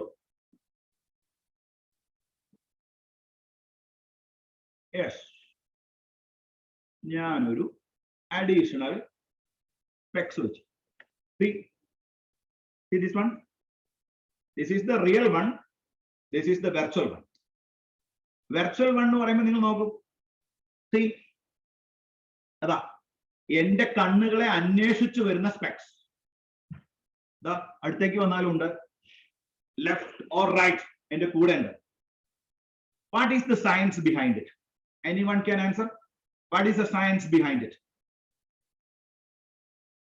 Any students, not teachers and the other directors, means students, please come forward and answer to my question. What is the technology or science behind it? നിങ്ങളുടെ സൂം പ്ലാറ്റ്ഫോമിൽ നിങ്ങൾക്ക് ട്രൈ ചെയ്യാവുന്നതേ ഉള്ളൂ. Yes, somebody is answering. Yes, study of anything in this around. Router answer ചെയ്തിട്ടുണ്ട്. It is artificial intelligence. Artificial intelligence. Not only this, നോക്കൂ, നിങ്ങൾ കണ്ടോ, choose filter. The simple filter വേറെ കാണിക്കാം. റാംജി റാവ് സ്പീക്കിംഗ്. ഇതും നമുക്ക് ആഗ്രഹമുള്ളതാണ്. ഇൻ ഫ്യൂച്ചർ നിങ്ങളുടെ ഗ്രാജുവേഷൻ തിങ്ക് ചെയ്ത് നോക്കൂ, ഫ്യൂച്ചർ. Then next thing അത് തന്നെ പറയാനുള്ളത്, be impatient. ഈ സൂം കണ്ടുപിടിച്ച ആ മനുഷ്യൻ അന്ന് ആ കണ്ടുപിടിച്ച പ്ലാറ്റ്ഫോം അതുപോലെ തന്നെ മെയിൻറ്റെയിൻ ചെയ്തിരുന്നെങ്കിൽ നമുക്ക് ഇങ്ങനെ ഇന്ററാക്ട് ചെയ്യാൻ പറ്റുമായിരുന്നു. ഡേ ബൈ ഡേ നിങ്ങൾ നോക്കണം, zoom platform is upgrading. Not only zoom platform, Webex, Cisco, Webex ഒക്കെ ഡെയിലി അപ്ഗ്രേഡ് ചെയ്തുകൊണ്ടിരിക്കുക. So many engineers or scientist behind that. അപ്പൊ അവിടെ മനസ്സിലാക്കേണ്ട അടുത്ത പോയിന്റ് ഇതാണ്. നിങ്ങൾ ഇങ്ങനെ പ്ലാൻ ചെയ്തിരിക്കും, തൽക്കാലം വയനാട്ടിൽ ഒരു സ്കൂളിൽ ജോയിൻ ചെയ്യാം, എന്നിട്ട് തൽക്കാലം നമുക്ക് അങ്ങ് പഠിക്കാം, കിട്ടുന്നത് കിട്ടട്ടെ. ആവരുത്. മൻസൂർ സാർ പറയുന്ന പോലെ U should set your priority. കാരണം ഇനി നിങ്ങളെ ഗവേൺ ചെയ്യാൻ പോകുന്നത് ഹൈബ്രിഡ് ടെക്നോളജീസ് ആണ്. അപ്പൊ അതിലേക്ക് നമ്മൾ എത്തണം. So you should be impatient. Goal set ചെയ്യുന്നു, റീച്ച് ചെയ്യുന്നു, ദെൻ അടുത്ത ഗോൾ സെറ്റ് ചെയ്യുന്നു, റീച്ച് ചെയ്യുന്നു, അടുത്ത ഗോൾ സെറ്റ് ചെയ്യുന്നു. ഒരിക്കലും നിങ്ങൾ സ്റ്റാഗ്നേറ്റഡ് ആയി പോകരുത്. Okay, so the next point is be impatient. Last one, be hopeful. ഉറപ്പായിട്ട് നിങ്ങൾ ഹോപ്പ്ഫുൾ ആയിരിക്കണം. കാരണം വേറെ ഒന്നുമല്ല, ഇങ്ങനെ ഒരു തൊപ്പി തലയിൽ വെക്കാൻ പറ്റണമെങ്കിൽ യു ഷുഡ് ബി ഹോപ്പ്ഫുൾ. പല കുട്ടികളും പറയുന്നതാണ്, പഠിച്ചിട്ടൊരു കാര്യമില്ല. നിങ്ങൾ അന്വേഷിച്ചു നോക്കും, ചെറിയ NITs, IITs, IITs ഇവിടെ നിന്നൊക്കെ പഠിച്ചിറങ്ങിയിട്ട് ആരാ വെറുതെ നടക്കുന്നത് നിങ്ങൾ അന്വേഷിക്കും. ഒരു പാഷനും ഇല്ലാത്ത ആളുകൾ മാത്രമേ വെറുതെ നടക്കുന്നുള്ളൂ. എന്തെങ്കിലും രീതിയിൽ ഒരു പാഷൻ ഉള്ളിലുള്ള കുട്ടികളെല്ലാം പെർഫോം ചെയ്യുന്നുണ്ട്. നിങ്ങൾ അറിയണം, സുന്ദർ പിച്ചയുടെ സാലറി, സിമ്പിൾ ആയിട്ട് ചോദിക്കുക, നിങ്ങൾക്ക് അറിയോ സുന്ദർ പിച്ചയുടെ സാലറി എന്താണ്? Anyone can answer the question. Salary of Sundar പിച്ച in 1 year, for 1 year? Swaroop. Hello, sir. 1 year salary of Sundar Pichai, the CEO of Google. 1 day 1 crore. Yes, 1 day 1 crore. ഒരു ദിവസം 1 കോടി രൂപ. 360 days in a year. 360 crore is the average salary. 360 കോടിയാണ് സുന്ദർ പിച്ചയുടെ ഒരു വർഷത്തെ salary. ബാക്കിയുള്ള incentives ഒക്കെ ഉണ്ടോന്ന് എനിക്ക് അറിയില്ല കേട്ടോ, ഒക്കെ വേറെ ഉണ്ടായിരിക്കാം ചിലപ്പോൾ. പക്ഷെ 360 crores. So 1 day is getting 1 crore. 1 കോടി രൂപയാണ് ഒരു ദിവസം സമ്പാദിക്കുന്നത്. ഞാൻ അറിഞ്ഞത് ആ കിട്ടുന്ന 1 crore around 70 to 80 lakhs is utilizing for the education of poor people and African countries or European, Latin American countries, no, and India, also in India. So ഞാൻ പറഞ്ഞത് അദ്ദേഹത്തിന് 1 crore per day കിട്ടുന്നത് കൊണ്ടാണല്ലോ അദ്ദേഹത്തിന് 80 lakhs per day സ്പെൻഡ് ചെയ്യാൻ പറ്റുന്നത്. So you should aim for that. ഒരിക്കലും നിങ്ങൾ വീടിനടുത്തുള്ള സ്കൂളിൽ ടീച്ചർ, അല്ലെങ്കിൽ തൊട്ടടുത്ത ഷോപ്പിൽ സൂപ്പർവൈസർ, അല്ലെങ്കിൽ മാക്സിമം പോയാൽ ഒരു കമ്പ്യൂട്ടർ എഞ്ചിനീയർ, ഓർ മാക്സിമം പോയാൽ നിങ്ങൾ ഒരു assistant executive engineer. Don't think like that. Be an entrepreneur. So ചാൻസുകൾ ഉണ്ട് നമുക്ക്, നമ്മുടെ മുന്നിൽ അൺലിമിറ്റഡ് ഓപ്പർച്യൂണിറ്റീസ് ഉണ്ട്. So you should use that. Okay, so നിങ്ങൾ ബി ഹോപ്പ്ഫുൾ. 1 കോടി ഒരു ദിവസം ശമ്പളം കിട്ടുന്ന ജോലി എനിക്ക് കിട്ടുമോ? കിട്ടും. Because Sundar Pichai is Indian. Tamil, നമുക്ക് തമിഴിലൊക്കെ കാണുമ്പോൾ ഒരു പുച്ഛമാണ്. തമിഴന്മാർക്കൊക്കെ എന്താ അറിയാം? നിങ്ങൾ ആലോചിച്ച് നോക്ക്, തമിഴ് ബേസ്ഡ് ആയിട്ടുള്ള ഒരാളാണ് US പോയിട്ട് അതിന് CEO ആയിട്ടിരിക്കുന്നത്. Not only Sundar Pichai. നിങ്ങളൊന്ന് ഗൂഗിൾ ചെയ്ത് നോക്ക്, ഏതൊക്കെ ഇന്ത്യക്കാർ ഏതൊക്കെ പോസ്റ്റുകൾ ഇരിക്കുന്നുണ്ടെന്ന്. നമുക്ക് അവിടേക്ക് എത്തണ്ടേ? ഇപ്പൊ കുറച്ച് വർഷങ്ങളായിട്ടാണ് നമ്മൾ ഈ ട്രെൻഡ് കാണുന്നത്. കേരളത്തിലെ എഡ്യൂക്കേഷൻ സെഗ്മെന്റ് താഴേക്ക് പോകുന്നു. I think the reason the students are not focused. So you should set your priority, you should set your focus. That's the third element. Then the fourth element, എല്ലാ പാരന്റ്സും അവിടെ ഉണ്ടെന്ന് വിചാരിക്കുന്നു, കുട്ടികളെ കൂടെ ഉണ്ടെന്ന് വിചാരിക്കുന്നു. എനിക്ക് വളരെ കുറച്ച് പേരെ കാണാനുള്ളൂ. Then almost all videos are in off mode. If possible, നിങ്ങൾ ആ വീഡിയോ ഒന്ന് ഓൺ ആക്കുക, കുട്ടികൾ പാരന്റ്സ് വീഡിയോ ഓൺ ആക്കുക. And ask your parents to come close. കുട്ടികളെല്ലാവരും അച്ഛനമ്മമാരെ അടുത്തേക്ക് വിളിക്കും. വെരി ക്ലോസ്, കയ്യെത്താ ദൂരത്തേക്ക് വിളിക്കും. എന്നിട്ട് വീഡിയോ ഒന്ന് ഓൺ ചെയ്യും. കുറെ പേരെ കാണാനുണ്ട്. വാസീന, ഫർസാൻ, നുകാഷ, അബ്ദുൽ നാസർ, ഷാഹിദ, റബി, അമീനുൽ ഇസ്ലാം, മുഫീദ. ഒന്ന് ഓൺ ചെയ്യാമോ നിങ്ങളുടെ വീഡിയോ? വേറെ ഒന്നും സംഭവിക്കില്ല, ഒരു ചെറിയൊരു കാര്യത്തിന്. Yes. Zurub, Fatima Raja, Sharaf. Yes. Abdul Nasser. Yes, Hadi Abdul Qadir. At the end of that video, some motivation is there. Okay? What is that motivation? എന്തായിരുന്നു motivation? Hadi, അതൊന്ന് ട്രൈ ചെയ്യാൻ പറ്റും? Can you try that? ഞാൻ പ്രസൻസിൽ ഇല്ലായിരുന്നു. Okay, activity മോൻ കണ്ടല്ലോ. അതായത് starting തൊട്ട് ഹാഫ് ശങ്കർ സാർ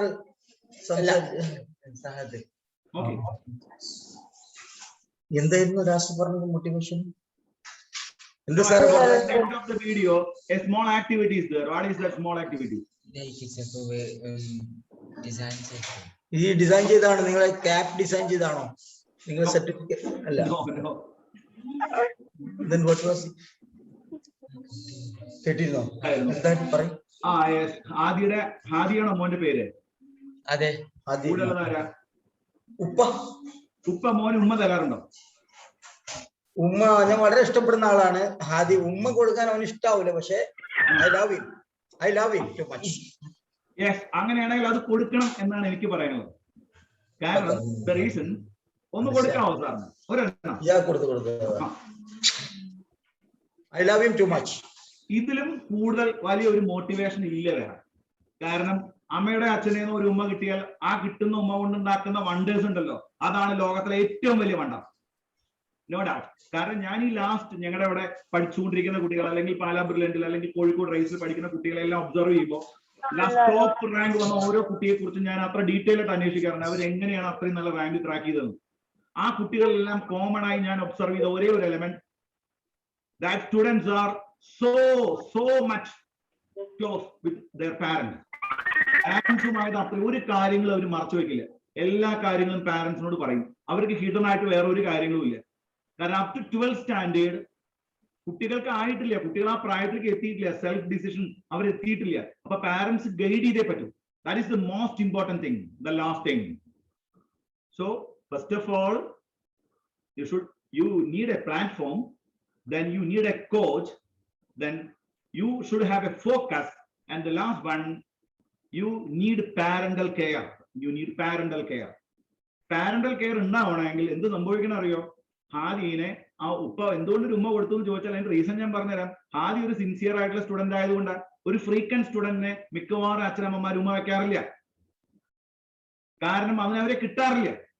എനിക്ക് ചിലരൊക്കെ കാണാറുണ്ട്, ബൈക്കിലൊക്കെ പോകുന്നതായിട്ട് കാണാറുണ്ട്. ഈ പ്രായത്തിൽ നിങ്ങൾ മക്കൾക്ക് വാങ്ങിച്ചു കൊടുക്കേണ്ടത് ബൈക്കോ കാറോ ഒന്നും അല്ല. ഞാൻ പറയണത് നിങ്ങൾ വാങ്ങിച്ചു കൊടുക്കേണ്ടത്, ഇപ്പൊ ഞാൻ ഇരിക്കുന്ന റൂം നിങ്ങൾ കണ്ടോളൂ. ഏതാ എന്റെ റൂമാണ്. എന്റെ മോൾക്ക് വേണ്ടി ഞാൻ സെറ്റ് ചെയ്ത് കൊടുത്ത റൂമാണ്. എന്റെ മോൾക്ക് വേണ്ടി 5ാം ക്ലാസ്സിൽ പഠിക്കുന്ന മോൾക്ക് വേണ്ടി ചെയ്തു കൊടുത്തതാണ്. ഇതിനകത്ത് എന്തൊക്കെ ഒരു കുട്ടിക്ക് ടെക്നോളജി ഉപയോഗിച്ച് ചെയ്യാൻ പറ്റും അതൊക്കെ ഞാൻ സെറ്റ് ചെയ്ത് കൊടുത്തിട്ടുണ്ട്. ലൈക്ക് എന്റെ ബാക്കിൽ 85 ഇഞ്ച് TV ഇരിക്കുന്നുണ്ട്, തൊട്ടടുത്ത് 2 ലാപ്ടോപ്പ് ഉണ്ട്. എന്തിനറിയോ? എന്തൊക്കെ ആക്ടിവിറ്റി ടെക്നോളജി ഉപയോഗിച്ച് ചെയ്യാൻ പറ്റും അതൊക്കെ ചെയ്ത് പഠിക്കട്ടെ എന്ന് ചെയ്തല്ലോ. അതുപോലെ 2 നെറ്റ് കണക്ഷൻ ഉണ്ട്. എന്റെ നെറ്റ് കണക്ഷൻ ഇതുവരെയുള്ള ഒരു മീറ്റിംഗിൽ പോലും കട്ടായിട്ടില്ല. എനിക്ക് വളരെ ദാർഷ്ട്യത്തോടെ പറയാൻ പറ്റും, ഇതുവരെ എന്റെ മൊബൈൽ കണക്ഷൻ ഇതുവരെ ഒരു പ്രാവശ്യം പോലും കട്ടായിട്ടില്ല. കാരണം ഞാൻ അറ്റ് എ ടൈം 3 കണക്ഷൻ ഉപയോഗിക്കുന്നുണ്ട്. 2 ആക്റ്റീവ് ആക്കിയിടും. ഒരെണ്ണം കട്ടായ വേറെണ്ണം കയറി പിടിക്കും. ഒരു കാരണവശാലും നെറ്റ് കട്ടാവില്ല. അതുപോലെ തന്നെ ഒരു മീറ്റിംഗിൽ പോലും ഞാൻ ഓൺ ടൈം എത്താതിരുന്നിട്ടില്ല. കൃത്യമായി ഞാൻ എത്താറുണ്ട്. Only because of technology. So ഇതിൽ പലരും വീഡിയോ ഓൺ ആക്കാത്തതിന് കാരണം because their videos are not stable and their voice is not stable. The reason is they have a poor internet connection. So ഇത് കാണുന്ന parents ചെയ്യേണ്ട the most important thing, നിങ്ങൾ അവർക്ക് car വാങ്ങിച്ചു കൊടുക്കണ്ട, ബൈക്ക് മേടിച്ചു കൊടുക്കണ്ട, ഈവൻ വീട്ടിൽ TV പോലും വെക്കരുത് ഈ പ്രായത്തിൽ. നിങ്ങൾ ഇത് വെച്ച് കൊടുക്കും, TVയും കാണാം, പഠിക്കുകയും ചെയ്യും, രണ്ടും ചെയ്യാം. അപ്പൊ ചെയ്യേണ്ടത് വെരി സ്റ്റേബിൾ ആയിട്ടുള്ള ഒരു ഇന്റർനെറ്റ് കണക്ഷൻ. അത് അവരുടെ അവകാശമാണ്. അത് ഉറപ്പായിട്ട് നിങ്ങൾ കോംപ്രമൈസ് ചെയ്യരുത്.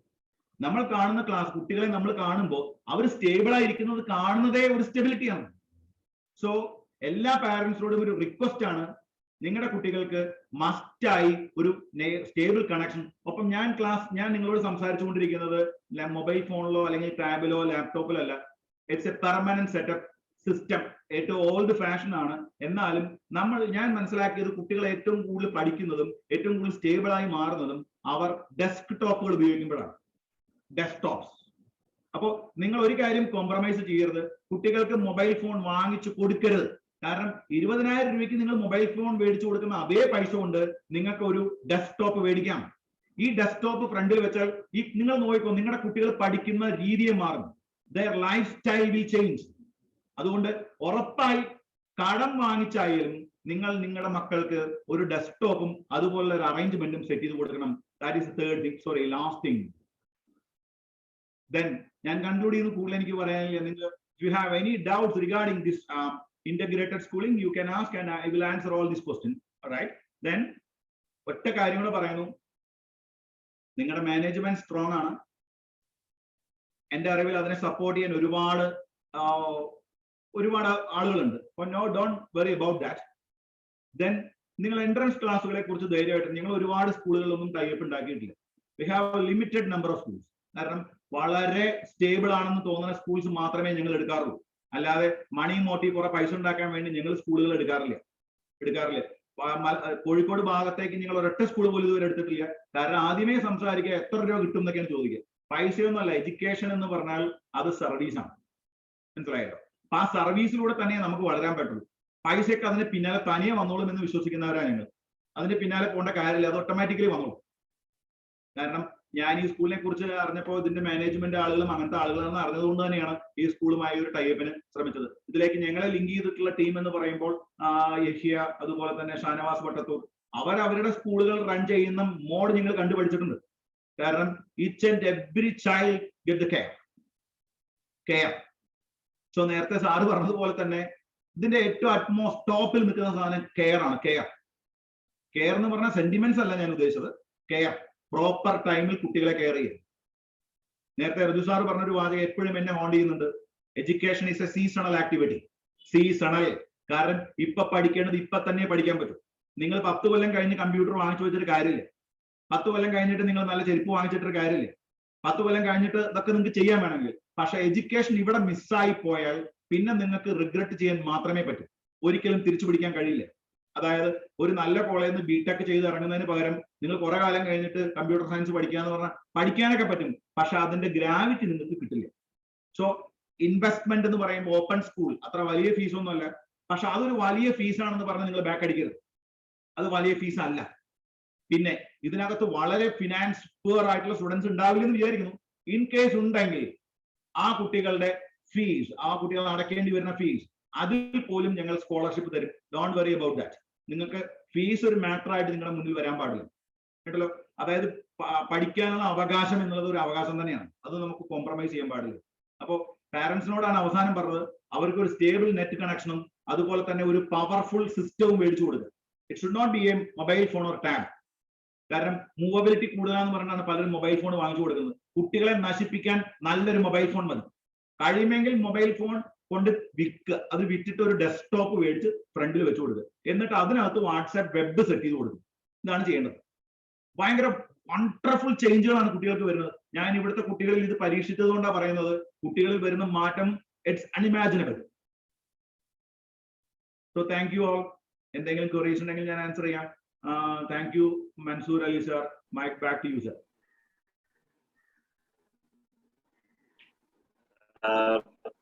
Thank you, Suresh Kumar sir. Now I am wearing a virtual mask. And now this is a time for the questions from the side of parents and students. So whatever questions you got, you may put now.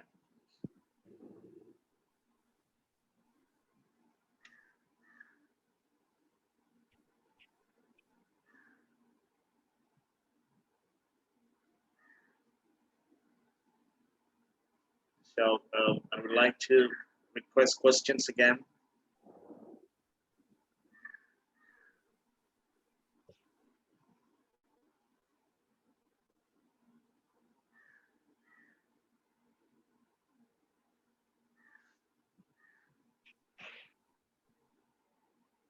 Regarding any competitive examination, any entrance examination,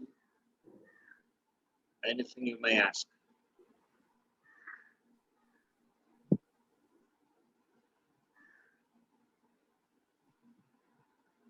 Suresh Kumar sir, would you mind sharing that we used to show the details of the competition examinations and scholarship exams?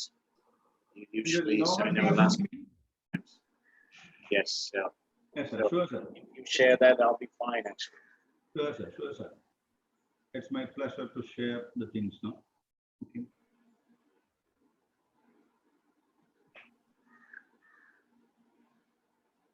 As we got students from 7 to 12, Okay. that'll be very useful.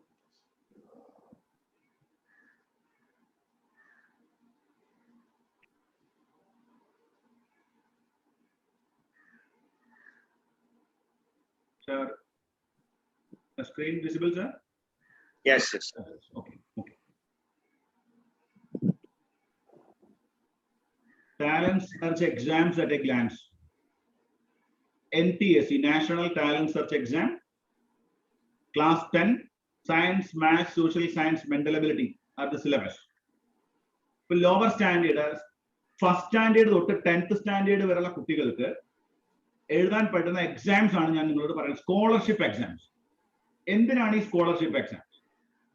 ഈ scholarship exams നമ്മൾ എഴുതി നമ്മൾ ഒരു ഒരു ഒരു ഒരു ഇതിലേക്ക് വന്നാൽ എന്ത് സംഭവിക്കുന്ന അറിയാമോ? In future, that is after 11th, 12th, you can eliminate the fear factor while writing the exam, nationally reputed exams like NEET or JEE or KVPY. അപ്പോൾ ഈ ടൈപ്പ് എക്സാംസ് നിങ്ങൾ പ്രാക്ടീസ് ചെയ്താൽ അല്ലെങ്കിൽ നിങ്ങൾ അറ്റൻഡ് ചെയ്താലുള്ള അഡ്വാൻറ്റേജ് ഫ്യൂച്ചറിൽ നിങ്ങൾക്ക് വരുന്ന ആ ഫിയർ ഫാക്ടർ എലിമിനേറ്റ് ചെയ്യാൻ പറ്റും. അതാണ് മെയിൻ തിങ്. സെക്കൻഡ് തിങ്, നിങ്ങൾ ഇത് ക്വാളിഫൈ ചെയ്താൽ നിങ്ങൾക്ക് കുറെ ഫണ്ട് കിട്ടും, പൈസ കിട്ടും. അതുപയോഗിച്ച് പാരന്റ്സിന്റെ ചെലവില്ലാതെ തന്നെ, പാരന്റ്സ് ചെലവാക്കാതെ തന്നെ നിങ്ങൾക്ക് നിങ്ങളുടെ സ്റ്റഡീസ് കൊണ്ടുപോകാൻ പറ്റും. That are the main 2 things. First one, to eliminate the fear factor in future while you are writing the exams. The second thing, you can earn money from the lower standard itself. Okay. Then NTSE, 10th standard കുട്ടികൾക്ക് എഴുതാൻ പറ്റുന്ന exam ആണ് national talent search exam.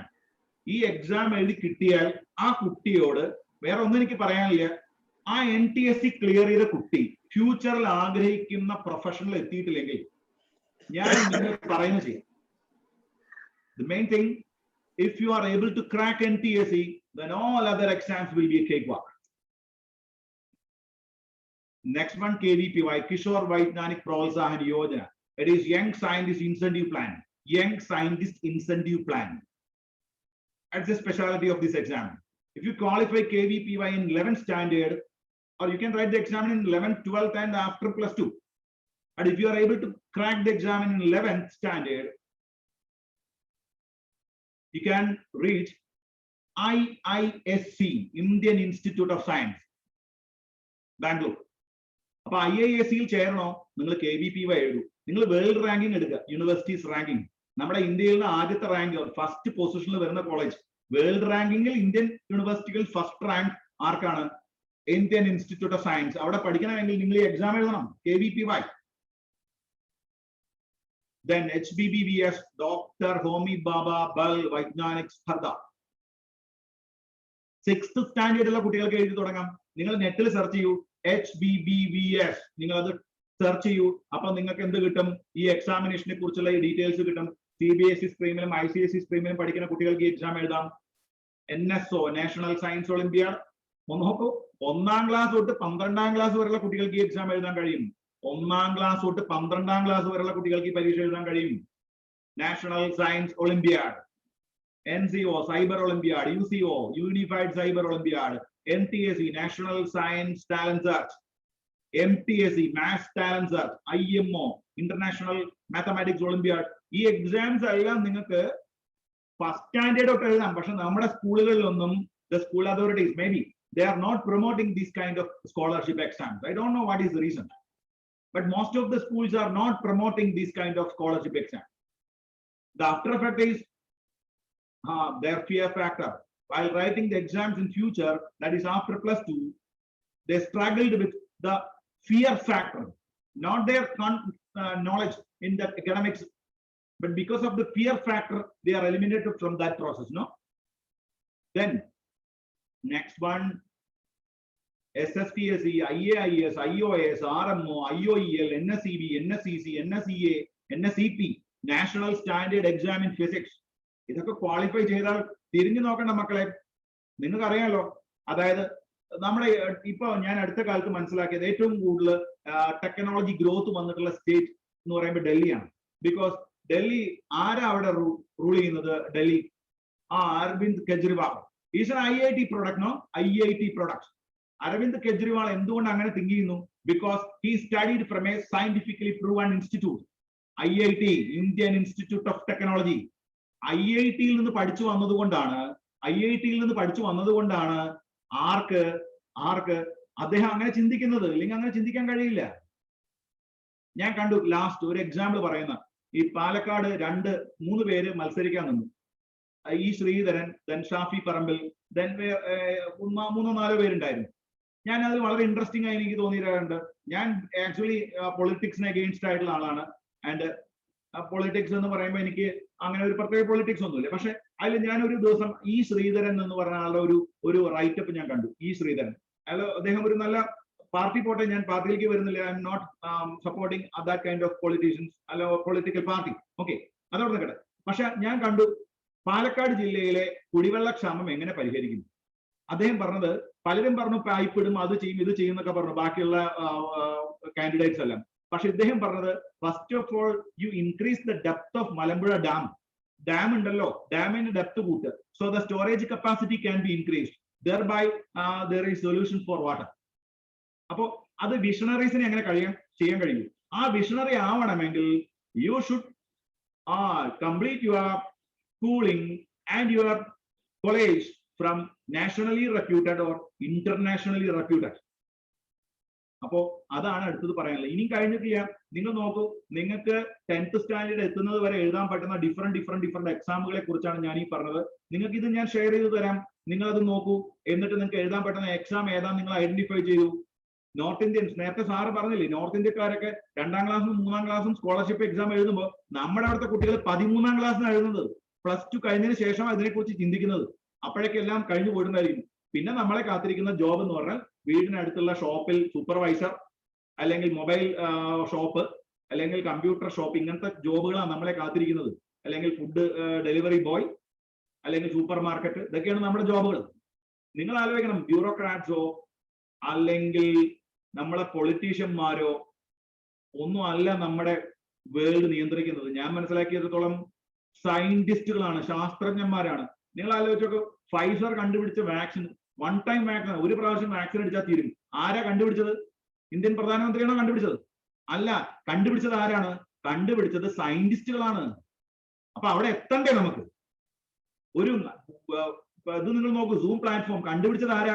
എടുത്ത് ഉപയോഗിക്കാൻ ഭയങ്കര രസമാണ്, ഗെയിമൊക്കെ ഇരുന്ന് കളിക്കാൻ ഭയങ്കര രസമാണ്, കുത്തി കളിക്കാൻ ഭയങ്കര രസമാണ്. പക്ഷെ നിങ്ങൾ ആലോചിച്ച് നോക്ക്, ഈ ഗെയിം കണ്ടുപിടിച്ചവൻ അല്ലെങ്കിൽ ഈ സൂം പ്ലാറ്റ്ഫോം കണ്ടുപിടിച്ചവൻ അവൻ ഒരു ബുദ്ധിജീവിയാണ്.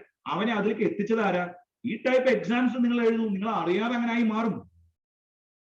ദെൻ നമുക്ക് +2 ശേഷം കാത്തിരിക്കുന്ന മേഖലകൾ: engineering, technology field, then agriculture planning, architecture and planning, pure science streams, medical surgery entrance exams, agriculture veterinary, commerce entrance exam, JSAT, NPAT, CUET, NGAT, JMI, JET, AUMAT, BHUNET, അങ്ങനെ പോകുന്നു exams. Science പഠിച്ചാൽ മാത്രമൊന്നുമല്ല, പഠിക്കുന്നത് scientific ആയിരിക്കണം, അത്രേ ഉള്ളൂ. അല്ലാതെ science തന്നെ പഠിക്കണം എന്നൊരു നിർബന്ധമില്ല. യു ക്യാൻ എന്തെടുക്കാം, കൊമേഴ്സ് എടുക്കാം, ഹ്യൂമാനിറ്റീസ് എടുക്കാം, എന്ത് വേണേ എടുത്തോളൂ. പക്ഷെ പഠിക്കുന്നത് സയന്റിഫിക് ആയിരിക്കണം, നല്ല സ്കൂൾ ആയിരിക്കണം, നല്ല കോച്ചിങ് സെന്റർ ആയിരിക്കണം. That is important. Then arts, humanity, social work entrance exams, then law entrances.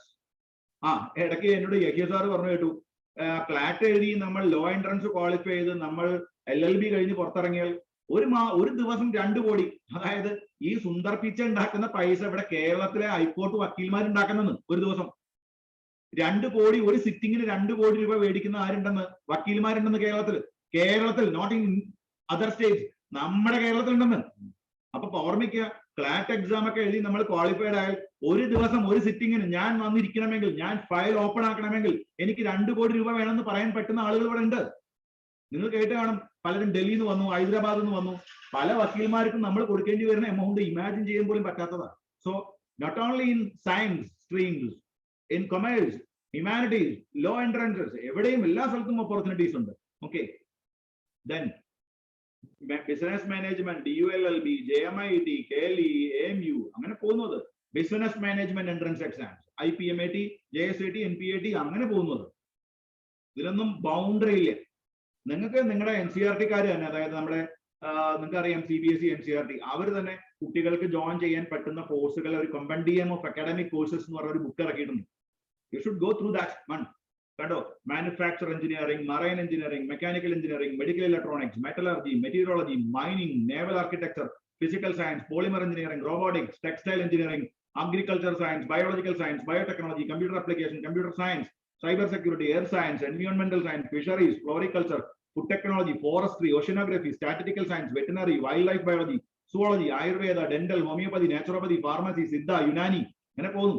aeronautical engineering, aerospace engineering, architecture engineering, astronomy, artificial intelligence, automobile engineering, biomedical engineering, biotechnology engineering, ceramic engineering, chemical engineering, civil engineering, computer science, electrical, electronics, industrial, information communication. അങ്ങനെ പോയാൽ ഇത് അവസാനിക്കുമ്പോൾ tourism, travel, sports, arts management, physical education, nutrition and dietetics, Montessori training, library science, library studies, interior designing, home science, foreign languages, food science and nutrition, അങ്ങനെ പോകുന്ന കോഴ്സുകൾ. ഇതൊക്കെ ഇന്ത്യയിൽ, കേരളത്തിൽ ഇതെല്ലാം കൂടെ കിട്ടുവച്ച മക്കളെ കിട്ടില്ല. വീടിനടുത്ത് വയനാട് നിങ്ങൾക്ക് കൽപ്പറ്റ സിറ്റിയിലോ സുൽത്താൻ ബത്തേരി സിറ്റിയിലോ ഇത് കിട്ടുവച്ചാൽ കിട്ടില്ല. നിങ്ങൾക്ക് ഇതെല്ലാം കിട്ടണമെങ്കിൽ you should aim the top institutions in India, IIMs, IITs, human resource management, hotel management, ഭയങ്കര സ്കോപ്പാണ്. ഇവന്റ് മാനേജ്മെന്റ്, കാരണം ഏറ്റവും കൂടുതൽ പൈസ വരുന്ന ഫീൽഡാണ് event management, chartered financial analysis, chartered accountancy, അങ്ങനെ പോകുന്ന കോഴ്സുകൾ. സോ ഞാൻ നിങ്ങളോട് പറയാൻ ഉദ്ദേശിച്ച കാര്യമാണ്, നിങ്ങളെ അണ്ടർ എസ്റ്റിമേറ്റ് ചെയ്യരുത്. You have infinite potential. So you should aim in that manner. Like you think big in Falcon Heights. Falcon Heights. Okay. Thank you, sir.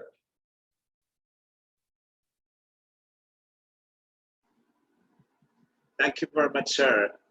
And you spend a lot of time for interacting, actually, more than your scheduled time. You took valuable time. And we know that been really passionate to interact with the students and parents. So now it's going to be 2.5 hours since we started our program.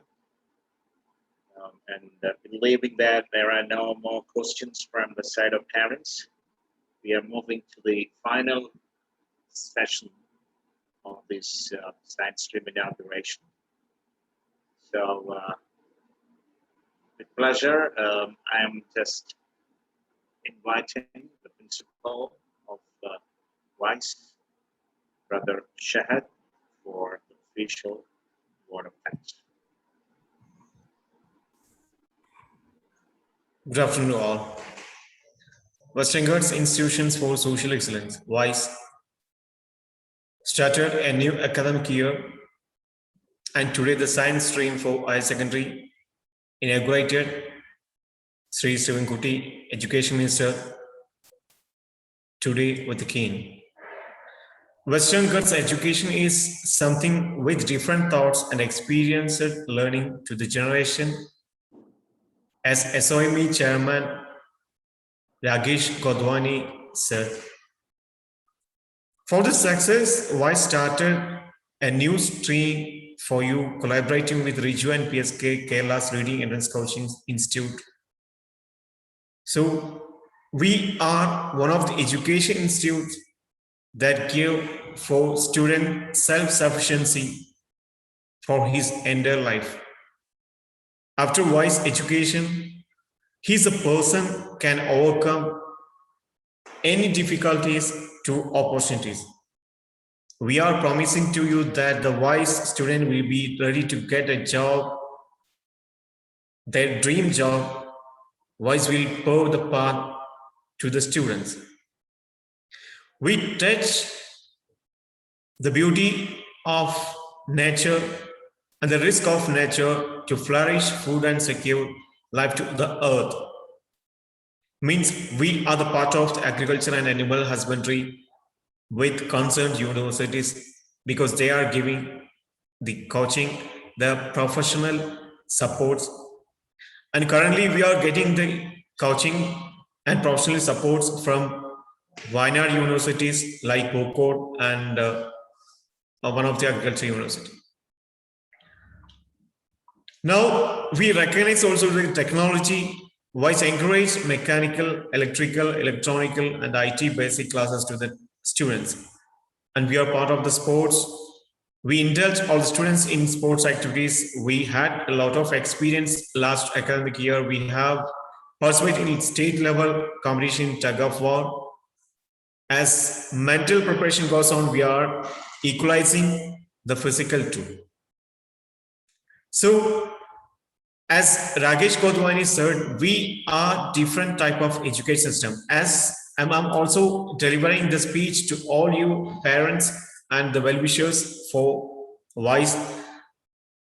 We are one of the different type of institute in India, we can say, because we are giving not only a just knowledge, behalf of that, we are giving the experiential learning. And we are promising the students will be getting any job, whatever they dreamt in their life, because we are giving the path of them, their type of job to them.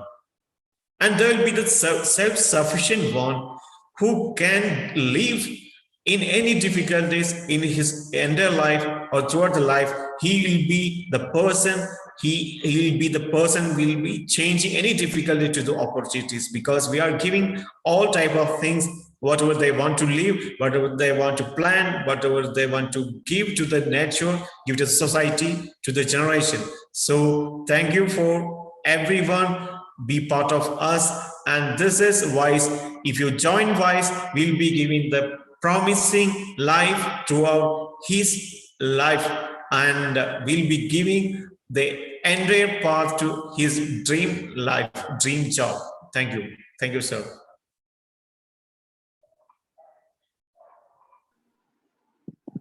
Yes, so once again, extending all our gratitude and thanks to each and every participant of this science stream inauguration. We are just going to call it today. And I take this opportunity, being the part of WISE and of course members of Lesson Lens and PSK classes, my dear sirs, Suresh Kumar sir, my colleagues, Mr. Yahya, Mr. Chanavas, the director of WISE, Adil Latif Salahi, and Principal Shahad, and all the board members of WISE, Western Ghats Institutions for Social Excellence. So here we are just winding up. So thank you very much once again. Stay safe, stay healthy.